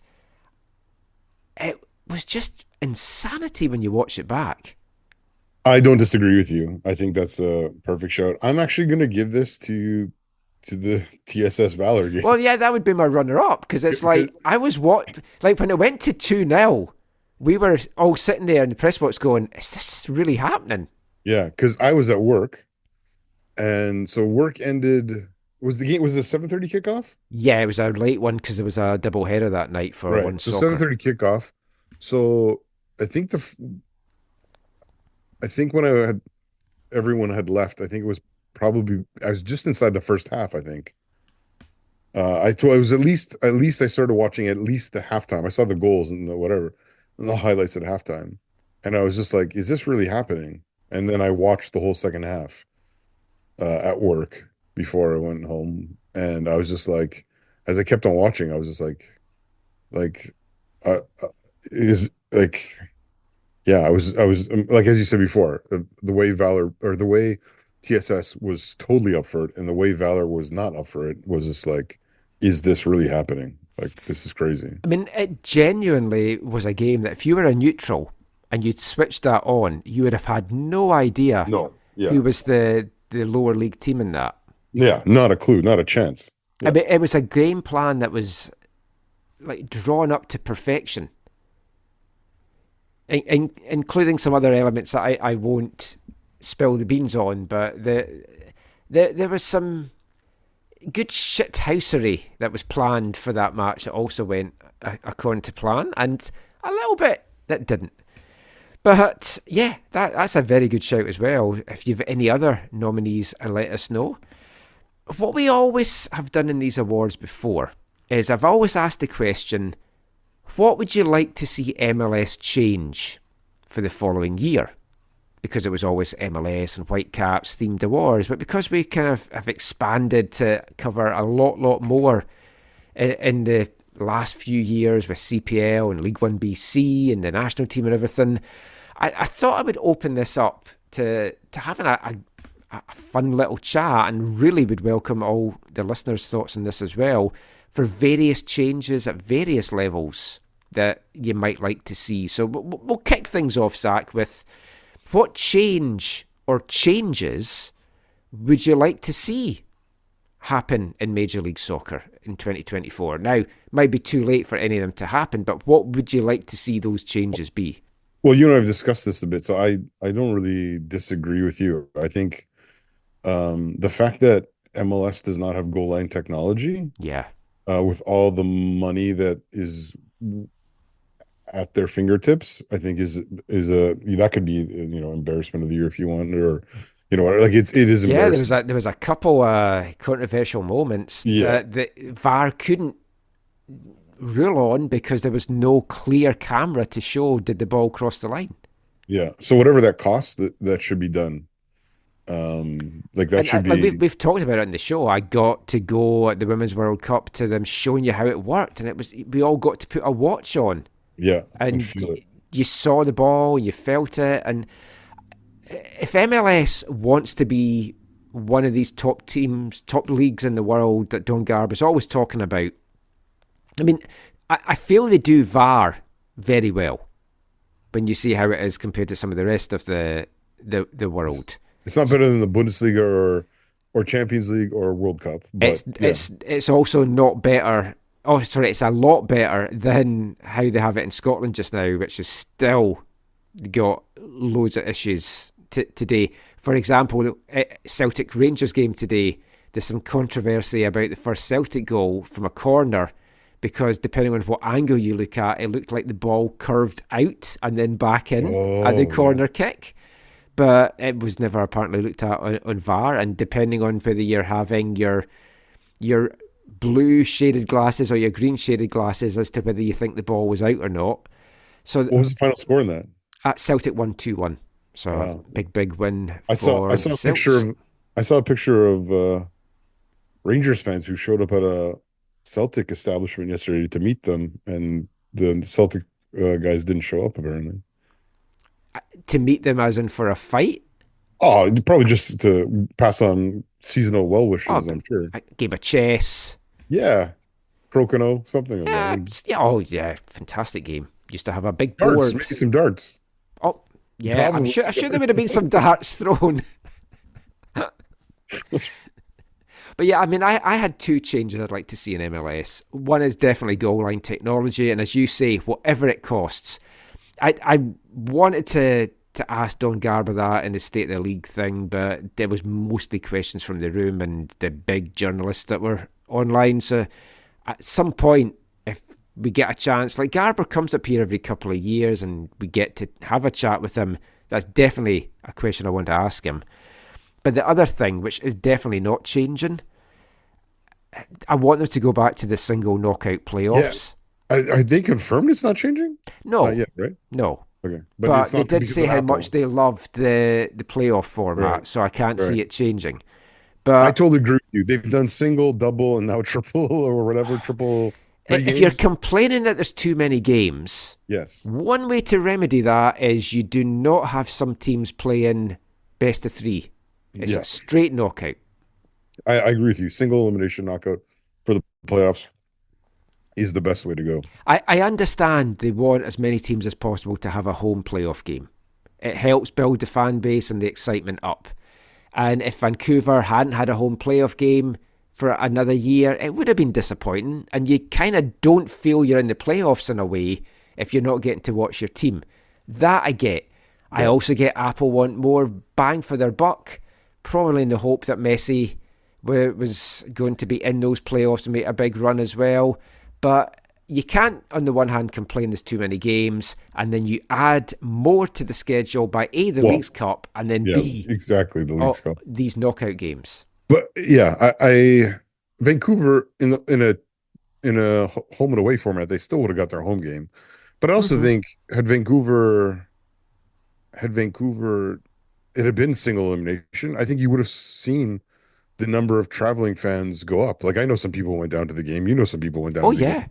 I think that number would have, from a few dozen or whatever it was, would have increased more. And had Vancouver gone out, I think if Vancouver gone out in that game, like the first game, their season would have ended on a more palatable way than.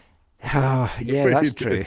I mean, but like going about the travelling fans, it's like I toyed with going down, but I was like, I'm not going to go down for the first game. If it's a game 3, I'll go down for it. Yeah. Because you can't afford to go down twice. Well, you could, but some folk can, but it's like I couldn't have afforded to go down twice. Yeah. Hey, hi Caitlin, I'm just away to LA for a second straight weekend. Disney was so good the last time round, I just wanted a second helping. Yeah, no, you've never been to Disneyland. It's fine. I have taken her to Disney World and Euro Disney. So. There you go. Twice. Yeah, it's. I'd settle for home and away in the first round. Yeah. Because if you want to make sure that everyone gets it, I don't like it. But I mean, Vanny even spoke about they played differently in that first game because they were trailing, and it's like, may as well just go for it and just see if we can get back into this because we've got 2 other games if we can't. So it's it's messing with how teams approach stuff. I will say this. It was more engaging than I thought it would be. I did enjoy the games. Yeah, I still just don't think it's the best approach. And obviously financially for them is the thing they feel they need to do. So yeah. But again, it's not the best for the competition. It's the best for the business. So again, let us know what you'd love MLS to change. Turning to the CPL now, and we've not done this before. I think we're both on the same wavelength for this one. Oh yeah. What change or changes would you like to see in the CPL? Well, they've been talking about it, and we've talked about it. Some form of VAR needs to be in there. Yeah, there's talk. I know that they've had the owners have had discussions about even just like within the box, like just. Now that's interesting because that's been a discussion in Scotland recently because of how badly VAR's working. And a few folk have put forward the suggestion, why don't we just have it for incidents in the box? Yeah. The only problem I don't like that though. Yeah, because then I think there's was Rocco's red card that was outside. Yeah, see, that wouldn't have helped with that. No. I can picture exactly on the pitch where it was. Yeah, I can too now. It's right on the side there.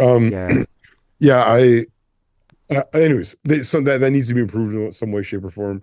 Obviously, the growth of the quality of refereeing through experience, through training, through whatever would be nice. And like we're going to talk about, I think in one of our later segments here is just the growth of the league, like more clubs coming in.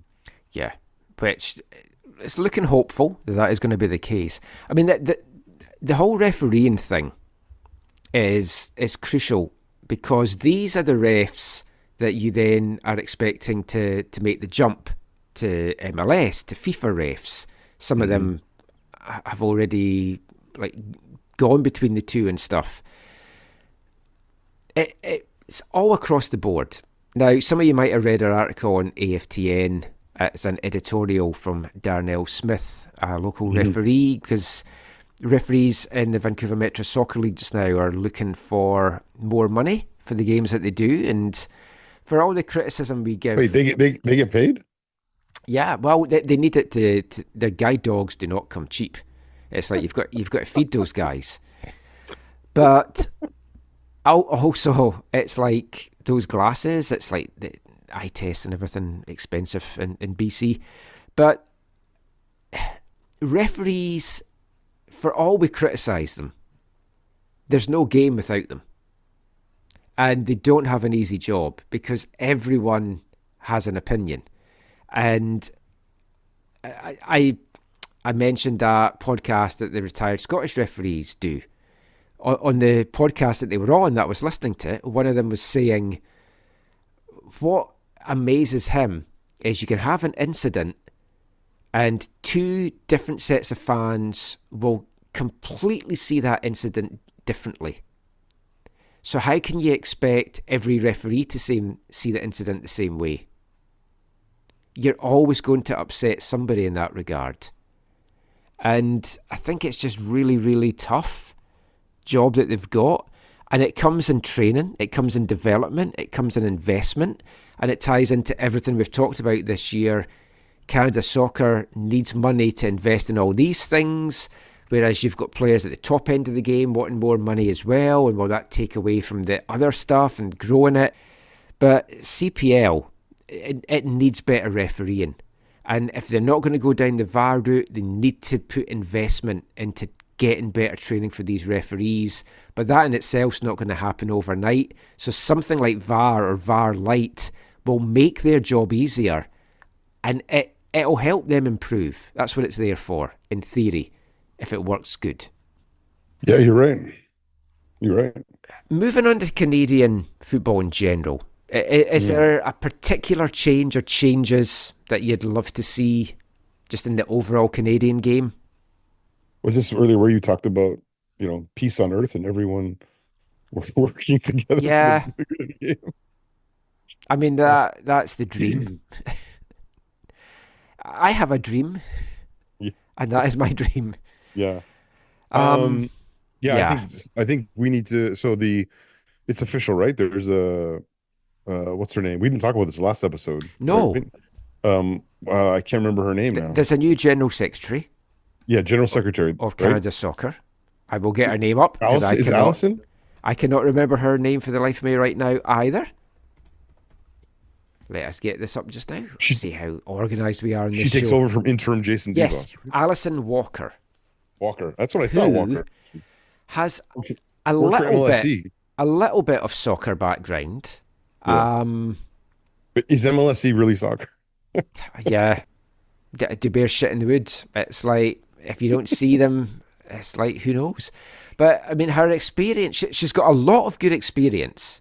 I mean, I'll say that. A lot of good sport experience, but maybe not exactly the kind of soccer experience I was hoping for the position. But it's like, none of us can judge her until this time next year when we see exactly what she's done. Yeah. And she's not got an easy job. No. So she's got that role, right? So, and then Crooks is still interim? Yeah. She's the interim for now. DeVos has stepped away. I heard murmurs linking him with a role at TFC. Oh, okay. Yeah, well, I wouldn't be surprised. He is connected to Herdman, right? No, and Crooks is Crooks. Do we know if she's even planning on running again? I would imagine she will, yeah. Okay. So I guess that's good. We've had a resolution there. Now that that's happened, the next thing that'll happen is the full-time appointment of the men's national team coach, right? Yes. Okay, so that's another thing, and is that supposed to be Bobby? Well, I mean, Was it you who messaged me something like, "Hey, you're hearing it might be Bobby," or Yeah, I've heard a few murmurs from that now. Not from any reliable source though. right? Had So a couple of emails just saying, "Oh, just so you know, I've heard this," and it's like, I don't know who you are, right. but I The don't know how only, reliable it is. the only Not reason going to put it out there on Twitter, but since we're talking on this, my speculation is it's going to be Bobby. right. Bobby And Sminiotis. We're the talking only reason about. I'm thinking about that today, Michael, is because that news I sent you today about Mankiar James, Yeah. former Sigma player of Bobby's, Hmm. has been sold by Forge to Alajuelense in the top flight in Costa Rica, Hmm. which is significant because they signed him on a free and they're making money off of him, which is great for the club, great for the league. I mean, I don't know if it does anything financially for the league, because I think that setup is different than MLS, where the money actually goes to the I club. hope so. Um, but perception-wise for the league, it's helpful. I mean, he's an older player. He's 30 years old, right? Mm. But I just thought, oh, here's a Bobby player who's leaving. Who, I thought of, oh yeah, is this partly because Bobby's leaving? You know what I I mean? mean, yeah. I mean, if you want my bold Canadian national team prediction, it is that Bobby Smirniotis is going to take over Yeah. as the head coach, and I am So, here for that. so let's see. So if we got Crooks is interim, we got Walker's general secretary. Let's say Bobby's in place, then yeah, there needs to be resolution with the players. Right? That stuff needs to be sorted out. Yeah, I mean that's the big hope that can just get settled, and everyone can just focus on the on pitch Yeah. part of the game. And then, we'll talk about CSB and stuff later. Yeah, I mean, for me, the only other thing I'd really love to see for the game here is that they open up the Canadian Championship a bit more and they just allow more teams in. Now, they obviously will with League One Alberta coming on and League One Maritimes coming on down the line as well. But I'd like to not just see one team from each thing, even if they have like the champions automatically get in to the Canadian Championship and they have some kind of pre-season tournament for the leagues to get another representative to go in or something. Yeah. Or both finalists. I'd like at least two, but ideally I'd love it opened up to every single semi-professional and professional club in Canada. I don't disagree with you. I think in the same way though that the CPL hopefully long term can work towards promotion relegation. I think that long term, the Voyageurs Cup needs to include all League One teams, and so that's a long ways away. I don't think it can happen right now, Michael, because I mean you talked a lot on the show this year about the significant costs of making that happen or making that a reality, Yeah. especially to host a game. So I think we need to maybe begin to build the expectations for these clubs that if you are going to be in the Voyageurs Cup, that these are some of the requirements or the framework of what this is going to mean for your club in terms of finances and or time like scheduling commitments and whatever. I'm sure they do on some level, but I think that needs to be more part of the, hey, you're a new club in League One Alberta. Hey, big picture, this is what this means, this is what it would cost, and blah, blah, all that kind of stuff. I think it will be better now. I can tell you categorically that when TSS got sent a 42-page document of what hosting a Canadian Championship game involved and the costs, that was the first of them knowing all the ins and outs of it. Right, which is partly probably what kept them out of it before, right? What not kept them, what kept League One sides, or was it no? Oh, I guess no, they were USL. PDL before, PDL, or USL League 2 in the final year, but yeah. But anyways, the contents of that document are probably some of the things that were prohibitive from the CSA choosing to include clubs like them in the past, right? Or yeah, but I'd like to see Thunder Bay Chill in it, and Winnipeg Fury, and yeah. So I would too, but I just think there needs to be like, hey, this is this is what it takes. So like, if you want to be a part of it, you need to like plan for the future, right? Yeah, Like, I mean, that's maybe more a long-term thing. It's not something that can be put in overnight. I think you can open it up a little bit. well, here's what I would say, Michael. I would say there's 3 MLS clubs, right? There's 8 CPL clubs. That's 11. Then there's League One Ontario, League One Quebec, League One BC, right? Yep. That's Now, three League One more. Alberta. No, but right now. Oh, yeah. Sorry, right now. So, Yep. so that puts us at 14, right? Yep. I would say for now, it would be nice to have 2 more clubs so that we have a full like round of 16. None of this Yeah. you won so you get a buy, or you have a lot of money so you get a buy, or whatever. It should be a proper, here's a round, like a round of 16. So yeah, whether it's a playoff of those 3 teams that came second in those league, the League One Ontario, League One League One BC, League One Ontario, whatever.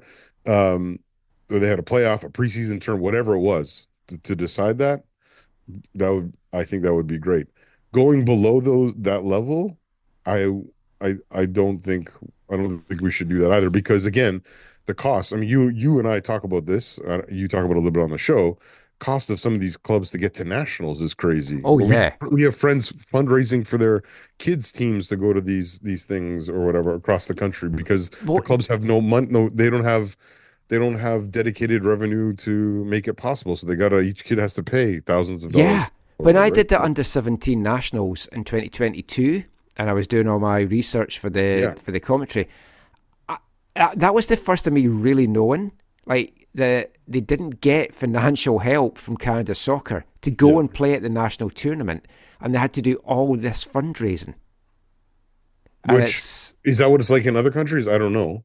Am I surprised that's the way in our country? In general, no. Am I surprised it's the way in our country based on all these other financial issues that we know are going on? Not at all. Yeah. Is it the way it should be? That's up for debate. Yeah. But, I mean, again, ideal world, your governing body does that, but I know money doesn't just grow in trees, and yeah. But again, let us know what you would like to change in Canadian football to make it better, because as we said at the top of the show, big couple of years coming up for the game in this continent. Just the last thing then, in a world perspective, what change or changes, or what main change or changes, because obviously we could go through a lot here, would you like to see in the world game? I don't know. All the changes that seem to be happening are just, again, they're all about the business, right? Which, again, is not when I talk about the business side of football, I'm not all that's bad, right? Like, no, I mean, a lot of it is football clubs are business. Yeah, a lot of it is a necessity. But yeah, I'm not excited about the potential of like a European Super League or whatever. I think the changes to the Champions League, I haven't even wrapped my head around all of them. But it's so weird. Yeah, it's not exciting to me. Even though 2025, I think the finals back in Munich. Maybe I go make a return for that again. See, if they did it that it was just one league and everyone played each other once, I could kind of be like, oh, okay. But the fact that you're all in one league, but you're not all going to play each other. Yeah, it's just like. Yeah, it's weird. It's very, very, very weird. I mean, so yeah, what would I want to change? Yeah, like you, I'm not trying to sound traditional or old fashioned or whatever. I loved it when I first got into football in the 90s, when you had this competition for the team that won your national league. You had a competition for the team that won your national cup. And then you had another competition where a bunch of other teams that did well in your national league got to play. Yeah. So what was the European Cup, or even the early stages of the Champions League were like this, where it was only the champions, and then the Cup Winners' Cup. Great concept, not a great name, but great concept. And then the UEFA Cup, the way it was, I thought was great. And now, if you did it that way, now the UEFA Cup might be the most exciting tournament because it has the most big teams in it. Yeah. But I don't know. Yeah. I mean, are they going to have to change the theme song, to go, the champions champions, or whatever team finished in the top 4. Or top 5. Yeah.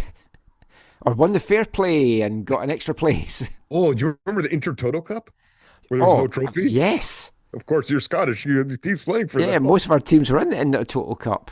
Where there was 3 finals and the winners got into the qualifying rounds for the UEFA Cup. So yeah, I miss those days, and I do too. I wish we could go back to it, and I know we never will. But if I could change it, that's how I would change it. Yeah, it's performance based. It's competition based. It's not. Yeah, those are the important metrics, in my opinion. Well, I mean, if you look even now, CONCACAF Champions Cup, and there's 10 MLS teams in it. Yeah. How many of them actually won anything to get that spot in the Champions Cup? Well, 2. Well, 3. you've got Columbus, you've got Miami, Cincinnati Sports Shield, and the Whitecaps.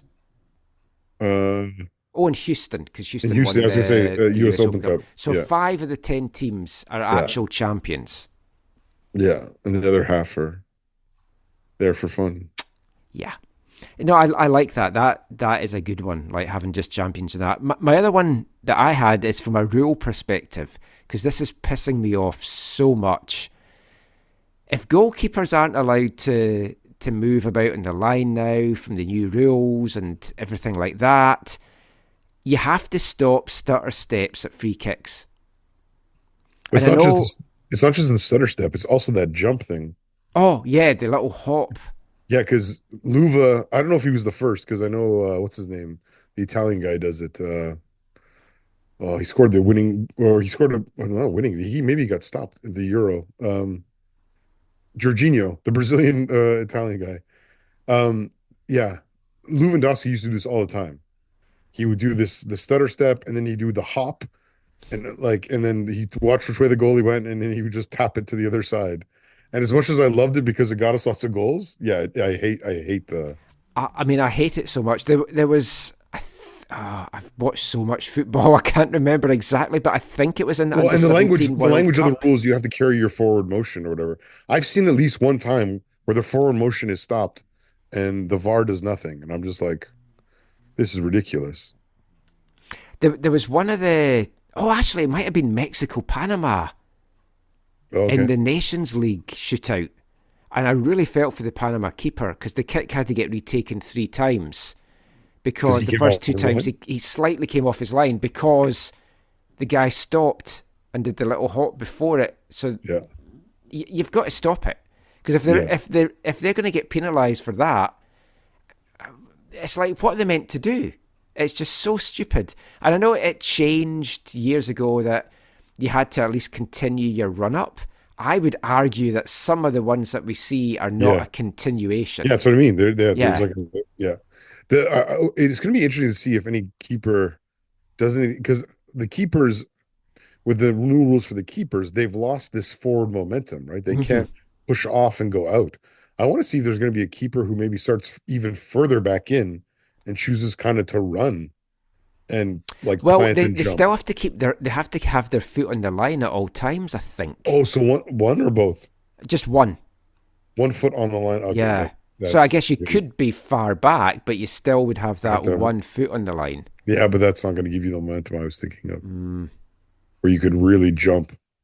But no, I agree with you. I don't like it. I think it's on something where there's a 77% chance that the shooter's going to score. It gives them a ridiculous advantage. Yeah. Now, I understand that if it's during a game, it's like the team's given up a penalty. So why should the goalkeeper get an advantage? But in a shootout, it should be a level playing field that the keeper's got a chance to save it. Yeah. It's just been annoying me so much this year because I've watched a few that I really feel for the goalkeeper, because it's like, what's he meant to do? Well, that's the thing, though, too. Shootouts are quite different, because usually in a match, right? In a match, when a penalty is awarded, depending on the time of the game or injuries or whatever, most teams have a designated guy who's like, that's what he does. He takes penalties, right? Yeah. So he is whether he's got one of these techniques with the run, the hop or the stutter jogging run up thing or whatever, the awkward thing. He is like he is ready to do that. So a lot of those penalties, whenever those get saved by like the normal penalty taker, I'm always like more impressed by the keeper. But yeah, when you go to a shootout, what shootout was I watching recently with my son? What was it? We were watching some shootouts. Was it German Cup? I think it was German Cup. This is the problem. We watch so much football, it's all meshing into one. So now. This is a couple weeks ago. We were watching German Cup, and you're just like, yeah, there's some players who are like, you get down the order, right? And especially if you get after the 5, you're like, yeah, these guys are not. They do not want to be taking this, right? And so it kind of shifts maybe the momentum to the keeper in one sense. But yeah, these techniques that are often employed, especially by the primary takers, some of them are ridiculous and should be banished, in my opinion. I agree.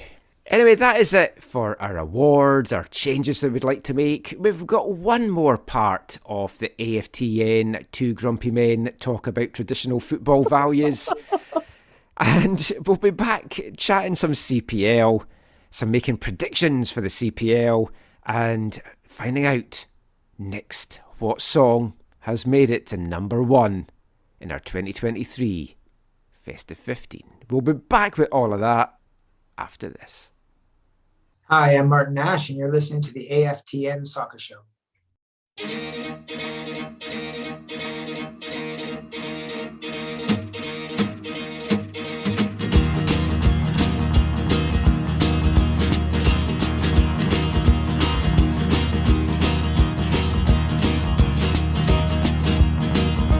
Kindness is a trick to turn you strange, until you're twisted and you're shining like a varicose vein. Anger makes you weak and turns you sick, and gets you in the 6 feet nice and quick.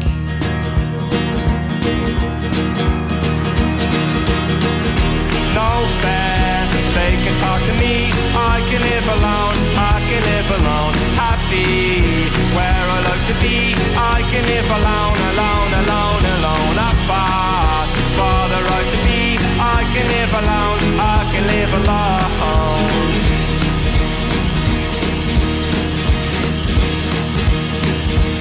Fairies get their fingers and they spin your wheel, and they make you look at sunshine that your skin will never feel.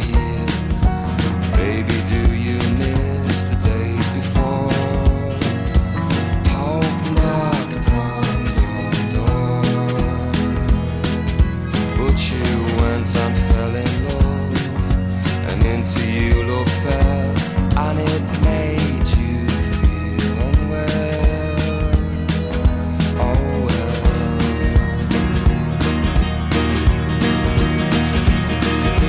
There's a thing about people I suppose is alright, it's when they smile right at their pain through all the day and night.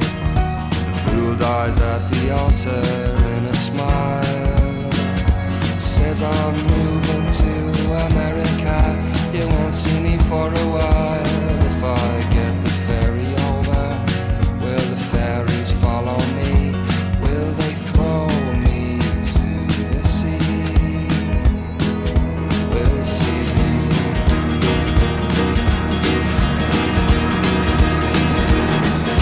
No fair, they can follow me, I can live alone, I can live alone, happy where I like to be, I can live alone, alone, alone, alone. I fought for the right to be, I can live alone, I can live alone.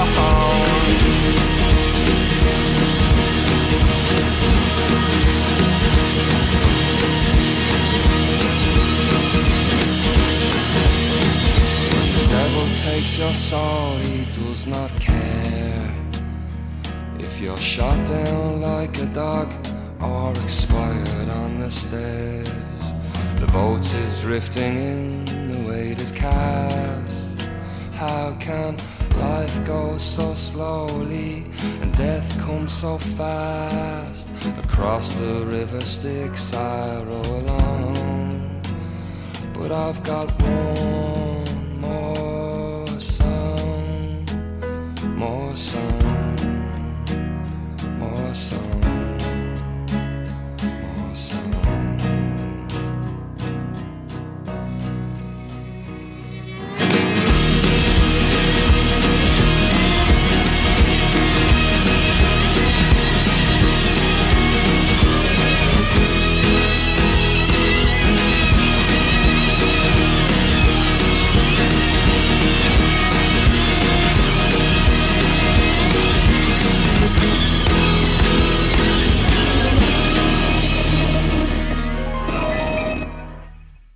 Welcome back to the AFTN Soccer Show on CITR Radio 101.9 FM.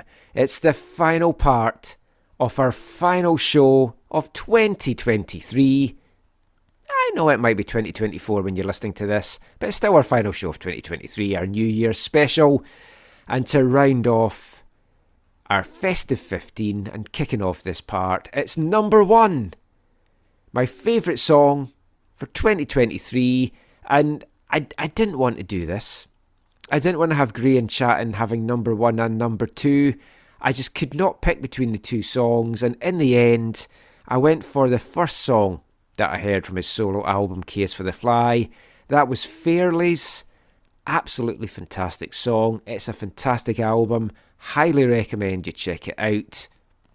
And as I keep saying, I want to get Bohemians Fontaine's DC sponsored strip. The postage here is horrendous. I've still never got round to sending it to my friend Lee in Scotland. I should do that soon. But Gray and Chatton takes the number one in our 2023 Festive 15, joining Ice Peak, who got the inaugural number one in 2022. Who will be number one in 2024? What songs will be in that Festive 15? I think we can put some money on the Libertines having a few songs in there, but we'll find out this time next year. God willing, if we're both still here, Zach. Start the year off on a gloomy note. Yeah, seriously. Well, let's pick the mood up a little bit. Let's talk some CPL then in this part. Well, a little bit of CPL chat for you. Again, it's quiet at the moment because it is the off-season, and it's not until April that the league season will kick off for the CPL, although Cavalry and Forge will be in Champions Cup action in February. But CPL Commissioner Mark Noonan had a chat with Neil Davidson from the Canadian Press this week, and Neil did a couple of articles that featured in newspapers around the country. You can check it out in Times Colonist, for example, and a few other places as well. And I'd thought about actually speaking to Mark Noonan for our Christmas show, and I thought I'll wait until the new year, see what developments there is, and have a chat with him then on the show. But some interesting stuff, Zach, from his chat with Neil Davidson.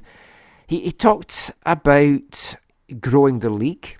Attendances in 2023 were up 20%. That's probably helped with Vancouver FC coming in and Edmonton not. I know VFC attendances were not what they hoped, but they were better than what Edmonton were drawing. But teams on the whole were on the up, and Forge and Cavalry were certainly on the up in their attendances. Mm-hmm. He chatted about adding some more teams, and very hopeful that 2 teams will be joining the league in 2025, which, going back to our chat in the last show, there's 14 teams just now in the Canadian Championship. Those 2 would take it to the 16 that you dream. But then you've got more because you've got like League One Alberta and League One Maritime. So yeah, so then you're working towards 32. Or what they'll probably do for a while is this whole you get a bye and you get a bye. Yeah, I think it will be. It'll be the Whitecaps who'll just keep winning it, and it'll get a bye now to the quarterfinals every year. But yeah, I mean, adding 2 teams in 2025 is an interesting one. I think everyone is wanting a Quebec team, and you've got to feel that's going to be a cert. What do you think about the second one? Do you see a second Quebec team? Is that being too ambitious? Where else could we be looking at here? There's always been these rumours of Kelowna. Yeah, Kelowna one day will be great. I don't know. I'd be happy if that was 2025. Um, two Quebec teams would be helpful. You'd think, right? Right, because right For the away you East have Wests. no, but no, not so much for that. So Oh. more for themselves, right? Oh, Like so you have rivalries and yeah. I mean, they've an got immediate Ottawa rival. though. Ottawa and Halifax, I guess, but Yeah, but if you put one in Quebec City and one in the Montreal area, it's a natural yeah. big. Because I mean, Ottawa's 2 hours from Montreal, I think, when I got the bus, and then Yeah, something Quebec like City that. was about another 2 hours from Montreal. I've driven it before and I can't remember now, but yeah, something like that. But yeah, Quebec City and Montreal would be great. I don't I have not heard anything. I have not asked anyone in a while about this, so I don't have any like info or anything. But Oh, this NDA signed, so no one's going to tell you. right, but because what do we got? We got three Ontario, one, yeah. So yeah, that would give them six. Yeah, would not be perfect, but yeah. I also was there not also mentioned that they are longing to get back into Edmonton too, right? Yes, so that was the other one. They'd like to get back into Edmonton, and And they I still mean, want to be in Saskatchewan. yeah, that seems to be on hold. And of course, David Clanahan had the rights to a team Windsor. in Windsor, yeah.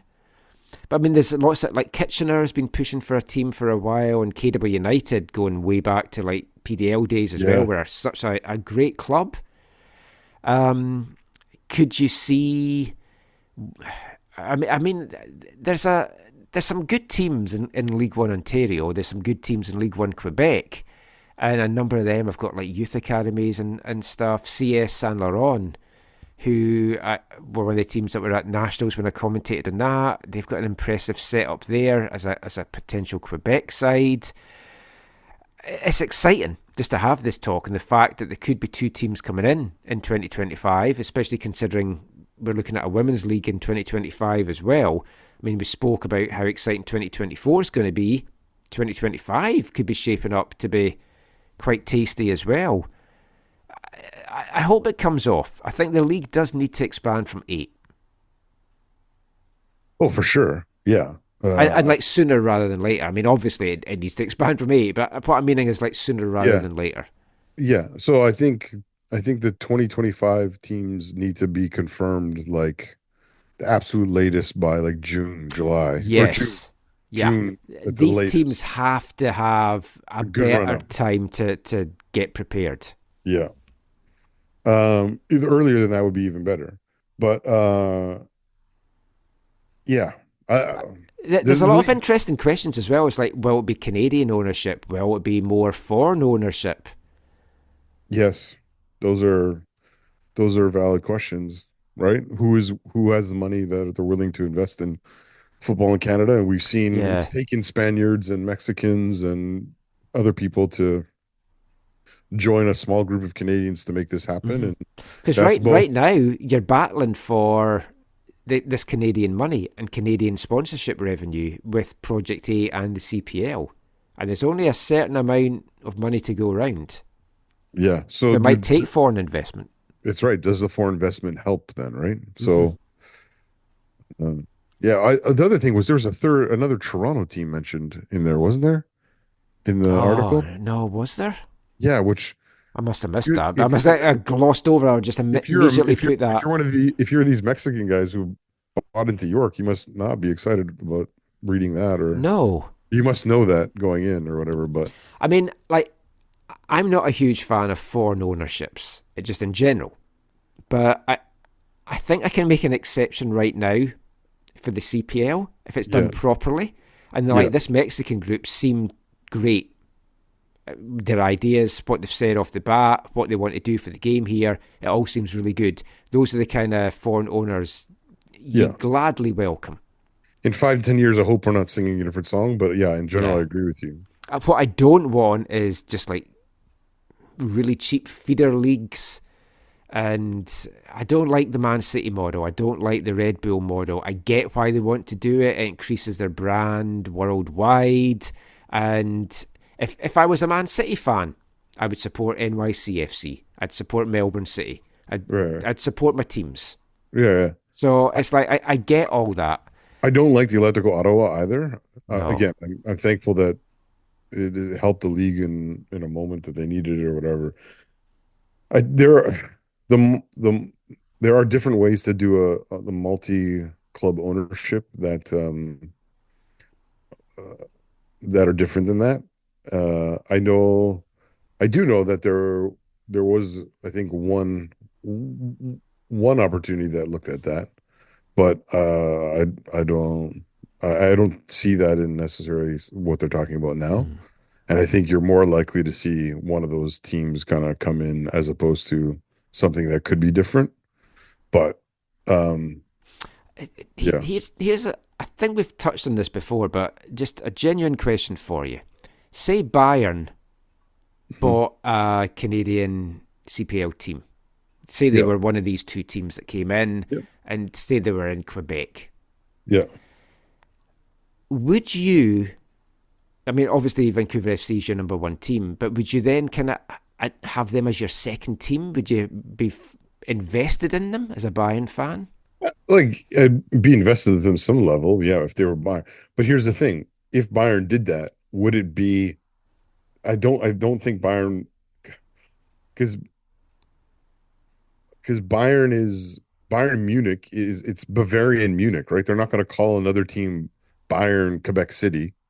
It just doesn't make sense. You know what I mean? I mean, I guess maybe branding wise it makes sense, but it does not logically make sense. So I don't see, like, if you're Man City, it's easy. You just, oh yeah, we're Quebec City and whatever, like it's that's an easy one. If you're Dead Bull, you put Dead Bull and you build around their colors or whatever. So, but if Bayern were to do that, let's use your example, Quebec City. I could see them doing some kind of thing where it's like, yeah, they're Bayern. They own it, but it's not called Bayern Quebec. It's like the three. I don't know, something like if they went to say for sake, say they went to Trois Rivières, they went to the Three Rivers, right? I could see them doing some kind of like, the Three Red Rivers or something. You know what I mean? They're like some kind of, but not like. But I could also see them going into Quebec City and being like, it's Quebec City FC and the colors are blue. They're not our colors. You know what I mean? But we own the team because Quebec was maybe a bad example there. Yeah. But even Saskatchewan, right? They're green. Yeah. Right? It's going to be the club in Saskatchewan is going to be green and yellow. You know that. Yeah. One of them. Because it's like I'm a West Ham fan, not as much as I used to be. But if West Ham, say, got a CPL team, I'd follow their fortunes. I'd be invested in it, but they wouldn't be my primary team because I would always support my local team.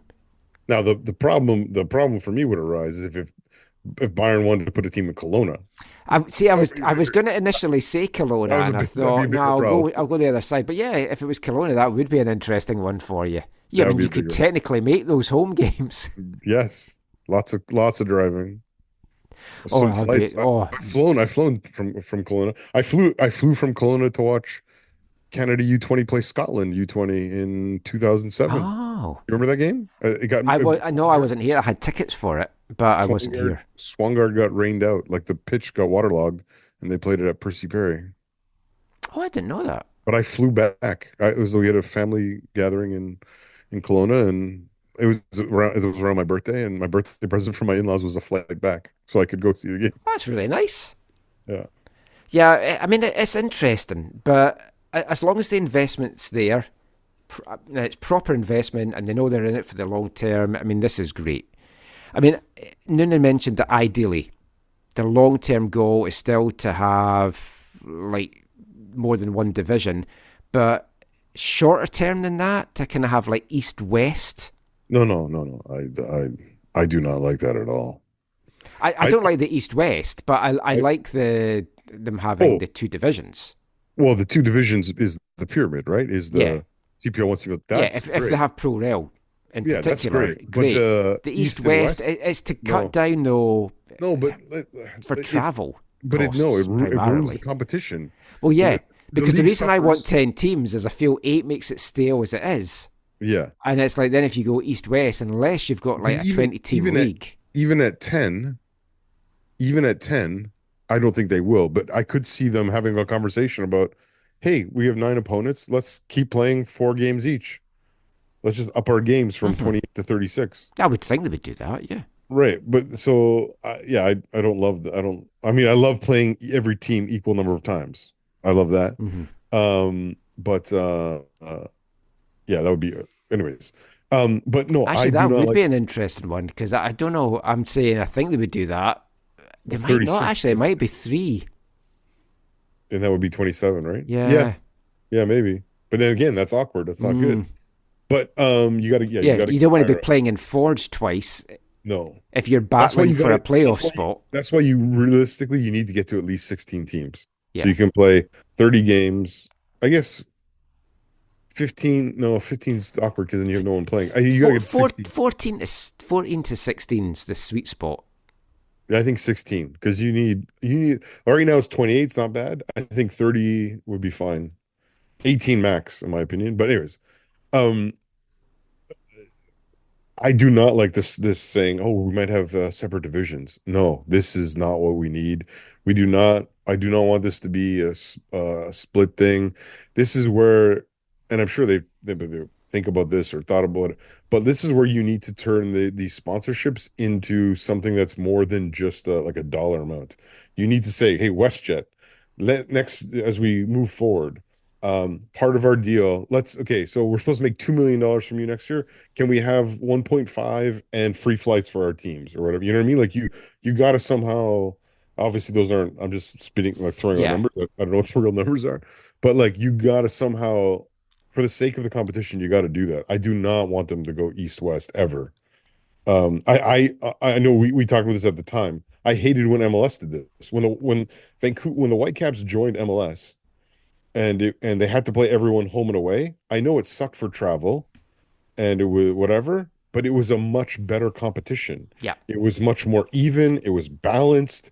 It was the way I think it should be. Your Supporters Shield winner is the genuine league champion. Exactly, is a total recognizable it's not up for debate, right? And so, yeah, I just hope that they don't fall into this trap of doing an east-west like so many other parts of North American sports do. I get the cost. I'm not saying that's not an issue, but there's something you can do. I think there's creative ways around that. Yeah, I do as well. And I mean, the dream is to have as many divisions and like promote teams from League One.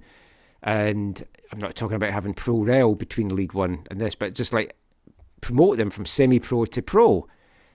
My dream, I don't think TSS share this dream, but my dream is for them to be in the CPL Division 2 one day as a professional club. Obviously, that takes a lot more money and a lot more running and staff and everything. I read both articles. I missed the part where he talked about multiple divisions. Like having... He mentioned that the ultimate thing is East-West matchups to cut back on travel costs. Okay. Well, yeah, that's East-West, but was he directly talking about pro rel in that too? No. Oh, okay. No. The pro rel is just like how the long-term goal is to have a Division 1, Division 2 and stuff like that. The articles was just talking about ideally they want more Eastern teams playing in the East, more West in the West because of the travel costs. Yeah. I mean, this country is so vast, so expensive to travel across that it is what has prevented domestic leagues here, not just in soccer. Yeah. I mean, you look at the new women's professional hockey league, and the teams are all in that small area in the East because of travel, US, Canada, and it's just all focused in the East. And it makes total sense.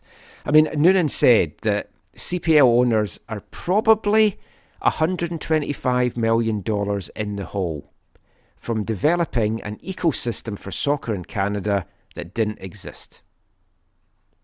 Yeah. Now, that is a figure that needs to get put out there to a lot of the detractors that think all the CPL owners are lining their pockets. Yeah, that's why he's saying it to Neil Davidson. Yeah, because, I mean, this is going to go far and wide. It's whether folk take it on board. Now, part of the cost of developing this ecosystem is expanding the lower tier League One framework from 40 teams in 2019 to 162 now. They've also created a women's interprovincial championship, he was keen to note, especially with all the Project 8 chat going on. The second article focused more on like the CSB deal, which of course lots of folk have lots of questions on, lots of folk don't like it, lots of people want it to get renegotiated. And he said that they are open to renegotiating it. To amending it. To amending it, sorry. Yeah. Is that not renegotiating? No. Amending it is saying we're going to make this alteration. It's not renegotiating. Would be kind of like, let's change, like you're open to, I think, sorry, how I'm reading the comments about this from the beginning of this whole uproar over it, is there, renegotiating to me means like maybe looking at everything and evaluating everything, whereas I think they're willing to amend it to increase the amount that goes to the CSA. I don't think they're going to be like, oh, let's talk about the 10 years, or let's talk about our ability to extend it. I think there's things for them that are non-negotiable, would be my guess. But they are willing to amend things like the amount that goes to the CSA for these things. Interesting, because that's how I would view it. The quote in the article is, "We hope that with the new leadership at Canada Soccer, we can really continue to work on the relationship. We continue to play a role as the growth engine of soccer in this country. We've been unfairly criticised by people who have other agendas. We're not apologising anymore. We've been punched in the face unfairly."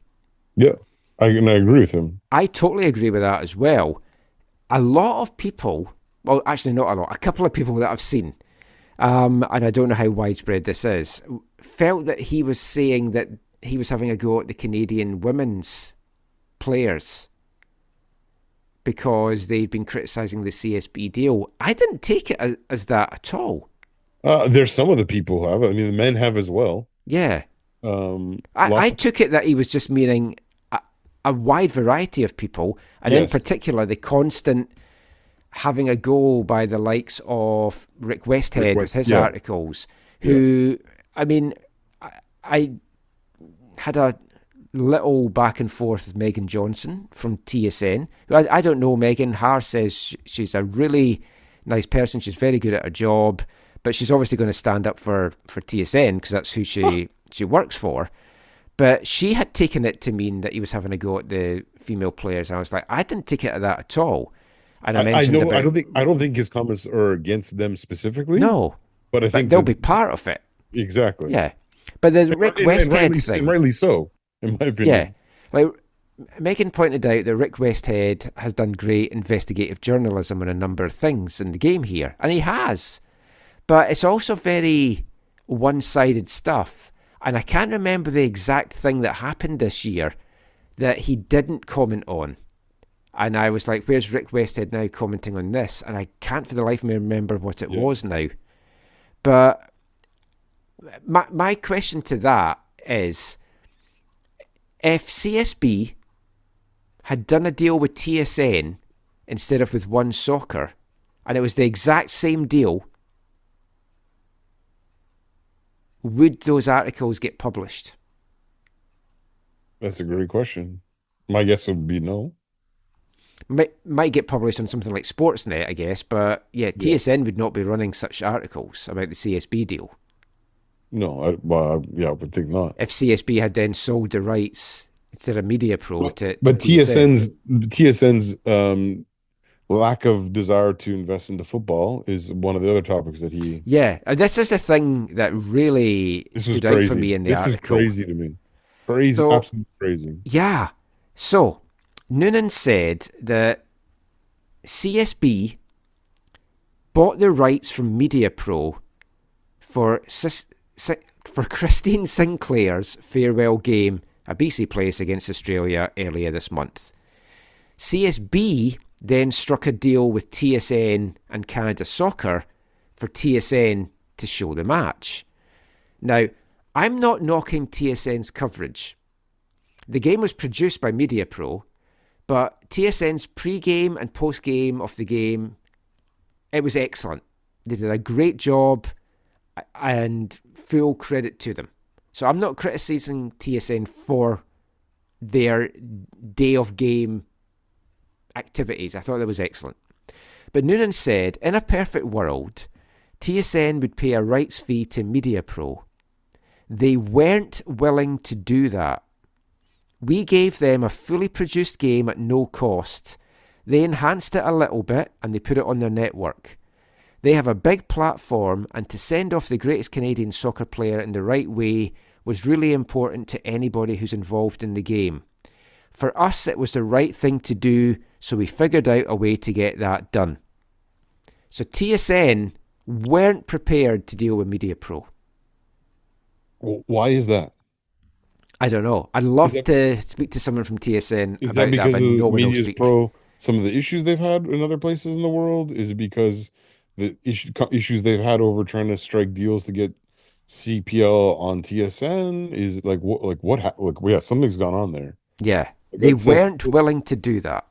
Now, I've had a couple of people DM me and say Noonan is not telling the whole story here about how this played out. But they wouldn't clarify what the whole story was. They said, not in a position to elaborate. And apparently it was the chatter in Langford amongst media as to how the deal got done. But people are not expanding on exactly what has been missed out here. We were trying. There was someone in Langford we were going to ask when we were there for the Canada game, and then we didn't get to ask them. Someone who would have known. They might not have been able to talk about it, but it's absolutely crazy to me. So again, people got to watch the game on TSN because the CSB paid for it. Yeah. But if Noonan hadn't come out and said this, no one would be any the wiser. I know, but he has TSN to would say be that. the good guys. He has to say that because they take bullets over this stuff. Yeah. Oh, no, exactly. But it's like TSN were like, we said on the show, don't go giving TSN praise here for showing this game, because they've shown very little regard for showing games in recent years. And if they really wanted to invest in Canadian soccer, they would be putting money and showing CPL games. They'd be showing maybe the odd League One BC game when you see some of the other shit that's shown on the channel. And I know football doesn't draw big numbers across the board. And yeah, poker will get good numbers. And maybe some of the other stuff gets great numbers as well. But it's like if you want to say that you're a supporter of Canadian soccer, you have to invest in it at all levels. And TSN have not done that. Even going back to when they had MLS rights, they had rights to games that DAZN couldn't show because they had the rights to it and they weren't showing the games. Yeah. And I can't believe. So when he says they enhanced it a bit, I'm guessing they put it from 720 to 1080. Maybe, but I also think like the pre and post game shows and enhanced the whole thing of it, because they did a fantastic job in that. Yeah, and that's what they do. They do great jobs producing the pre and post game shows. I have a lot of time for Luke Wildman. I've even, me too. In some ways, grown to appreciate your fellow Scotsman a little bit. I know I've abused him on the show, but no, I have as well. And I'm not going to apologise for my comments about Stephen Caldwell, but I do appreciate him a bit more than I did. But nothing against those two. But TSN, TSN to me is useless other than it has Formula One rights. I watched the MLS games on it. I've watched some CFL games on it. They've got the international rights, obviously, for the big tournaments. Right. So, the Women's World Cup was there, right? Yeah. And the Under-17 World Cup, and they'll have the Euros and everything like that. But they, you know that they want Project 8. But I think CBC might as well. So they'll be battling for that. TSN wants Project 8? I'm just assuming they will, because then they'll be saying, look what we're doing for women's football, because they've been showing NWSL. Oh, right. So it'll be like, we're big supporters of women's football. I've watched NWSL on there too. So I think they'll want that. Now, will that draw bigger viewing figures than CPL? Very possibly. It depends on the quality of the league. Is the quality of the league in relative terms compared to NWSL going to be like what CPL is to MLS? I think very realistically, yes.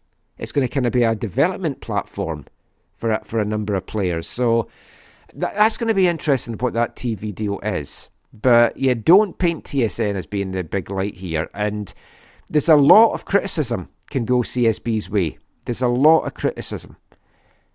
But I thought this was a good piece by Mark Noonan, and it's had mixed reactions, and it will, depending on what side you're on.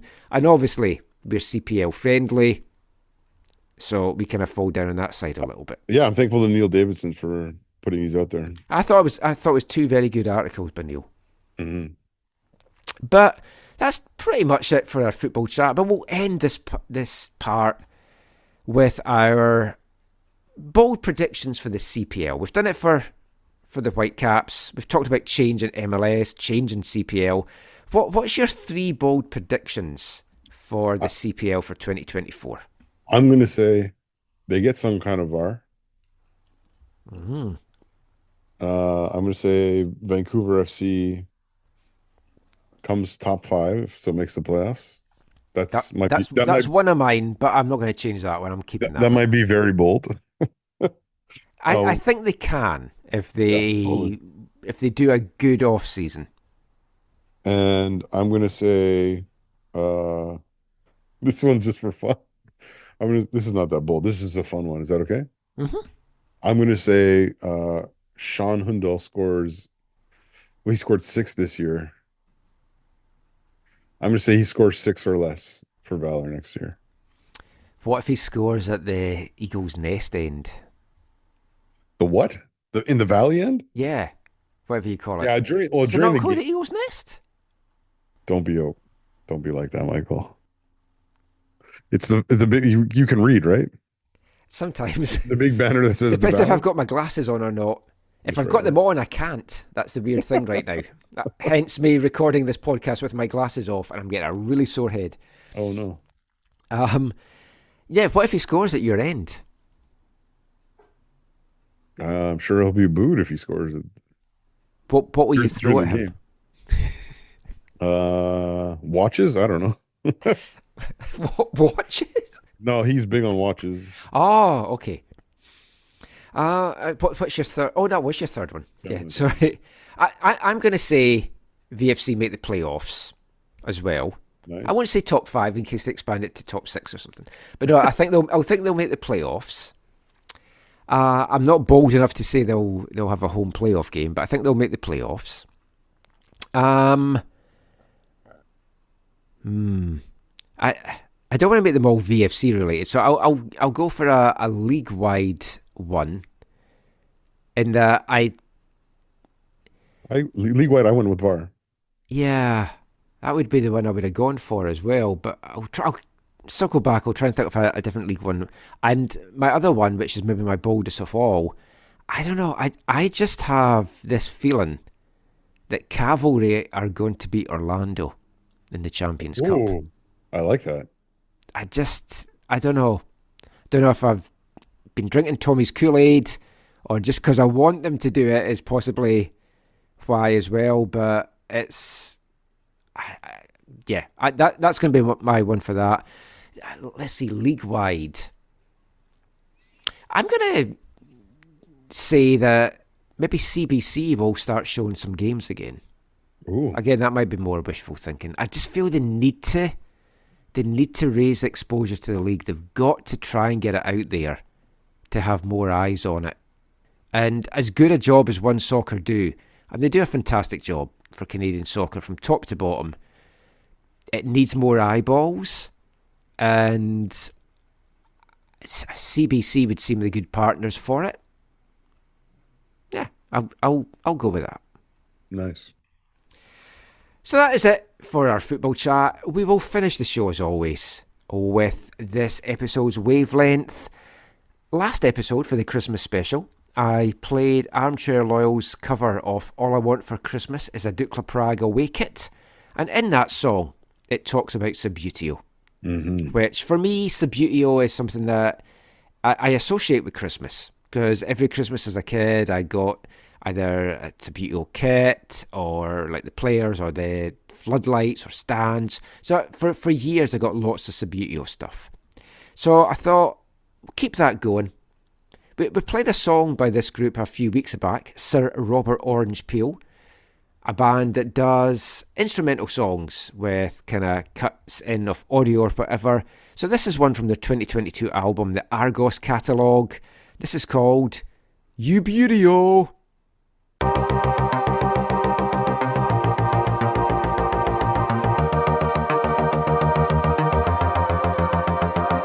Subbuteo is a game of football. It's played on the mat, played on floors, you get burnt knees, people play it professionally on nice tables.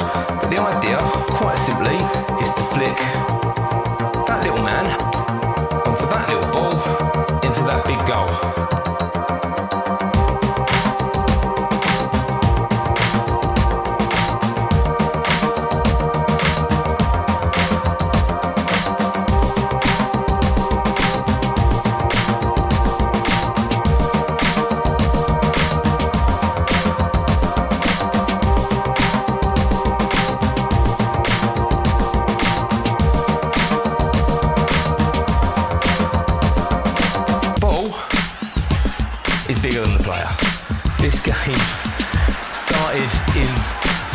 It was made in the 40s, it was massive in the 60s, massive in the 70s, a little bit wayward in the 80s.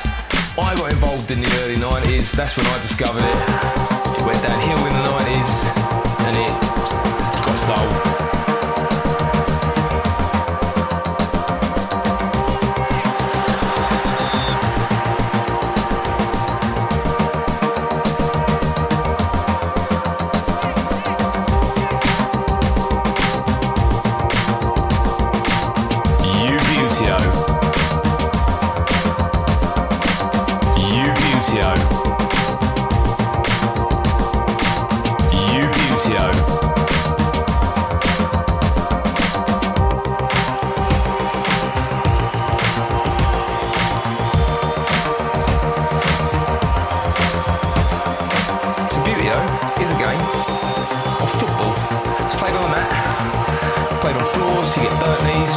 Professionally on nice tables, but the idea, quite simply, is to flick that little man onto that little ball into that big goal.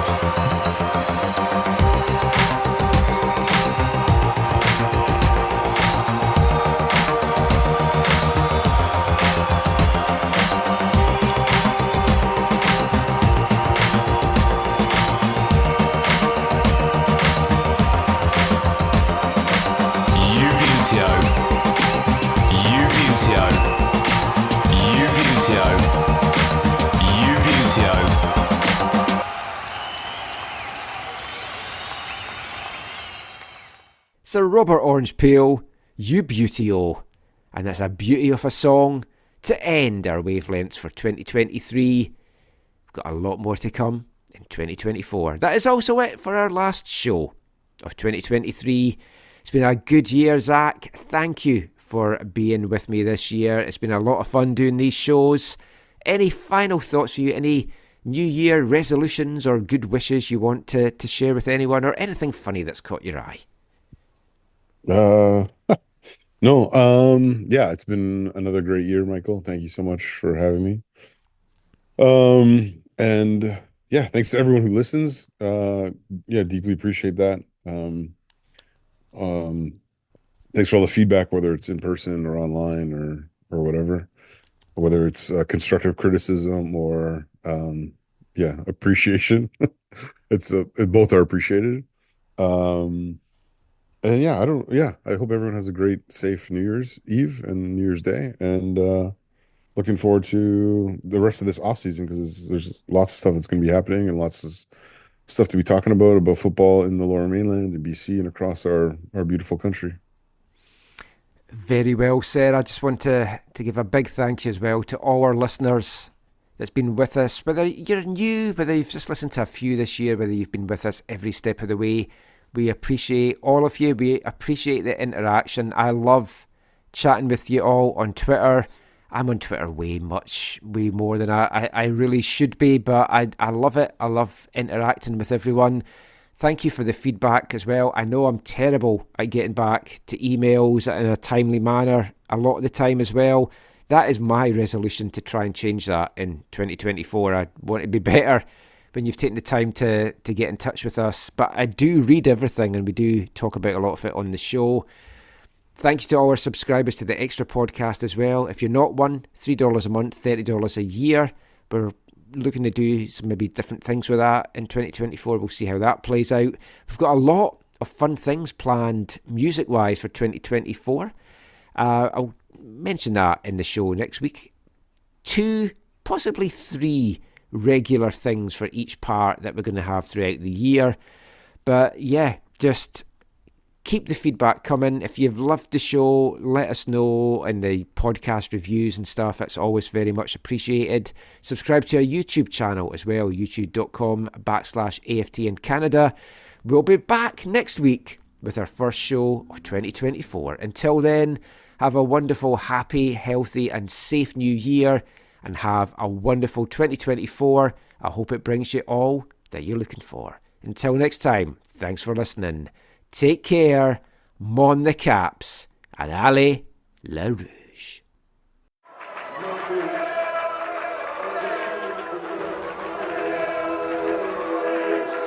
Going to your first match is an experience you never forget.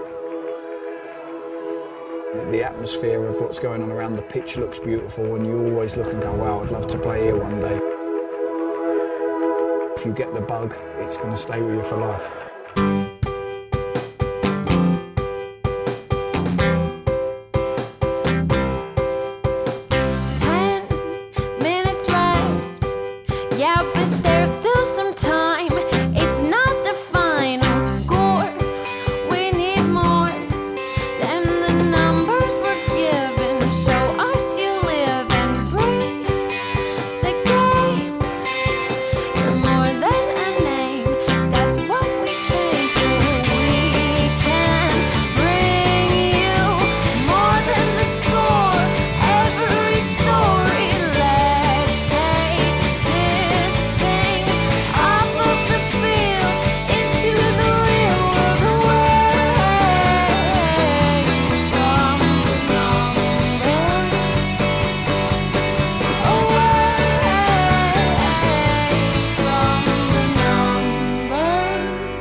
AFTN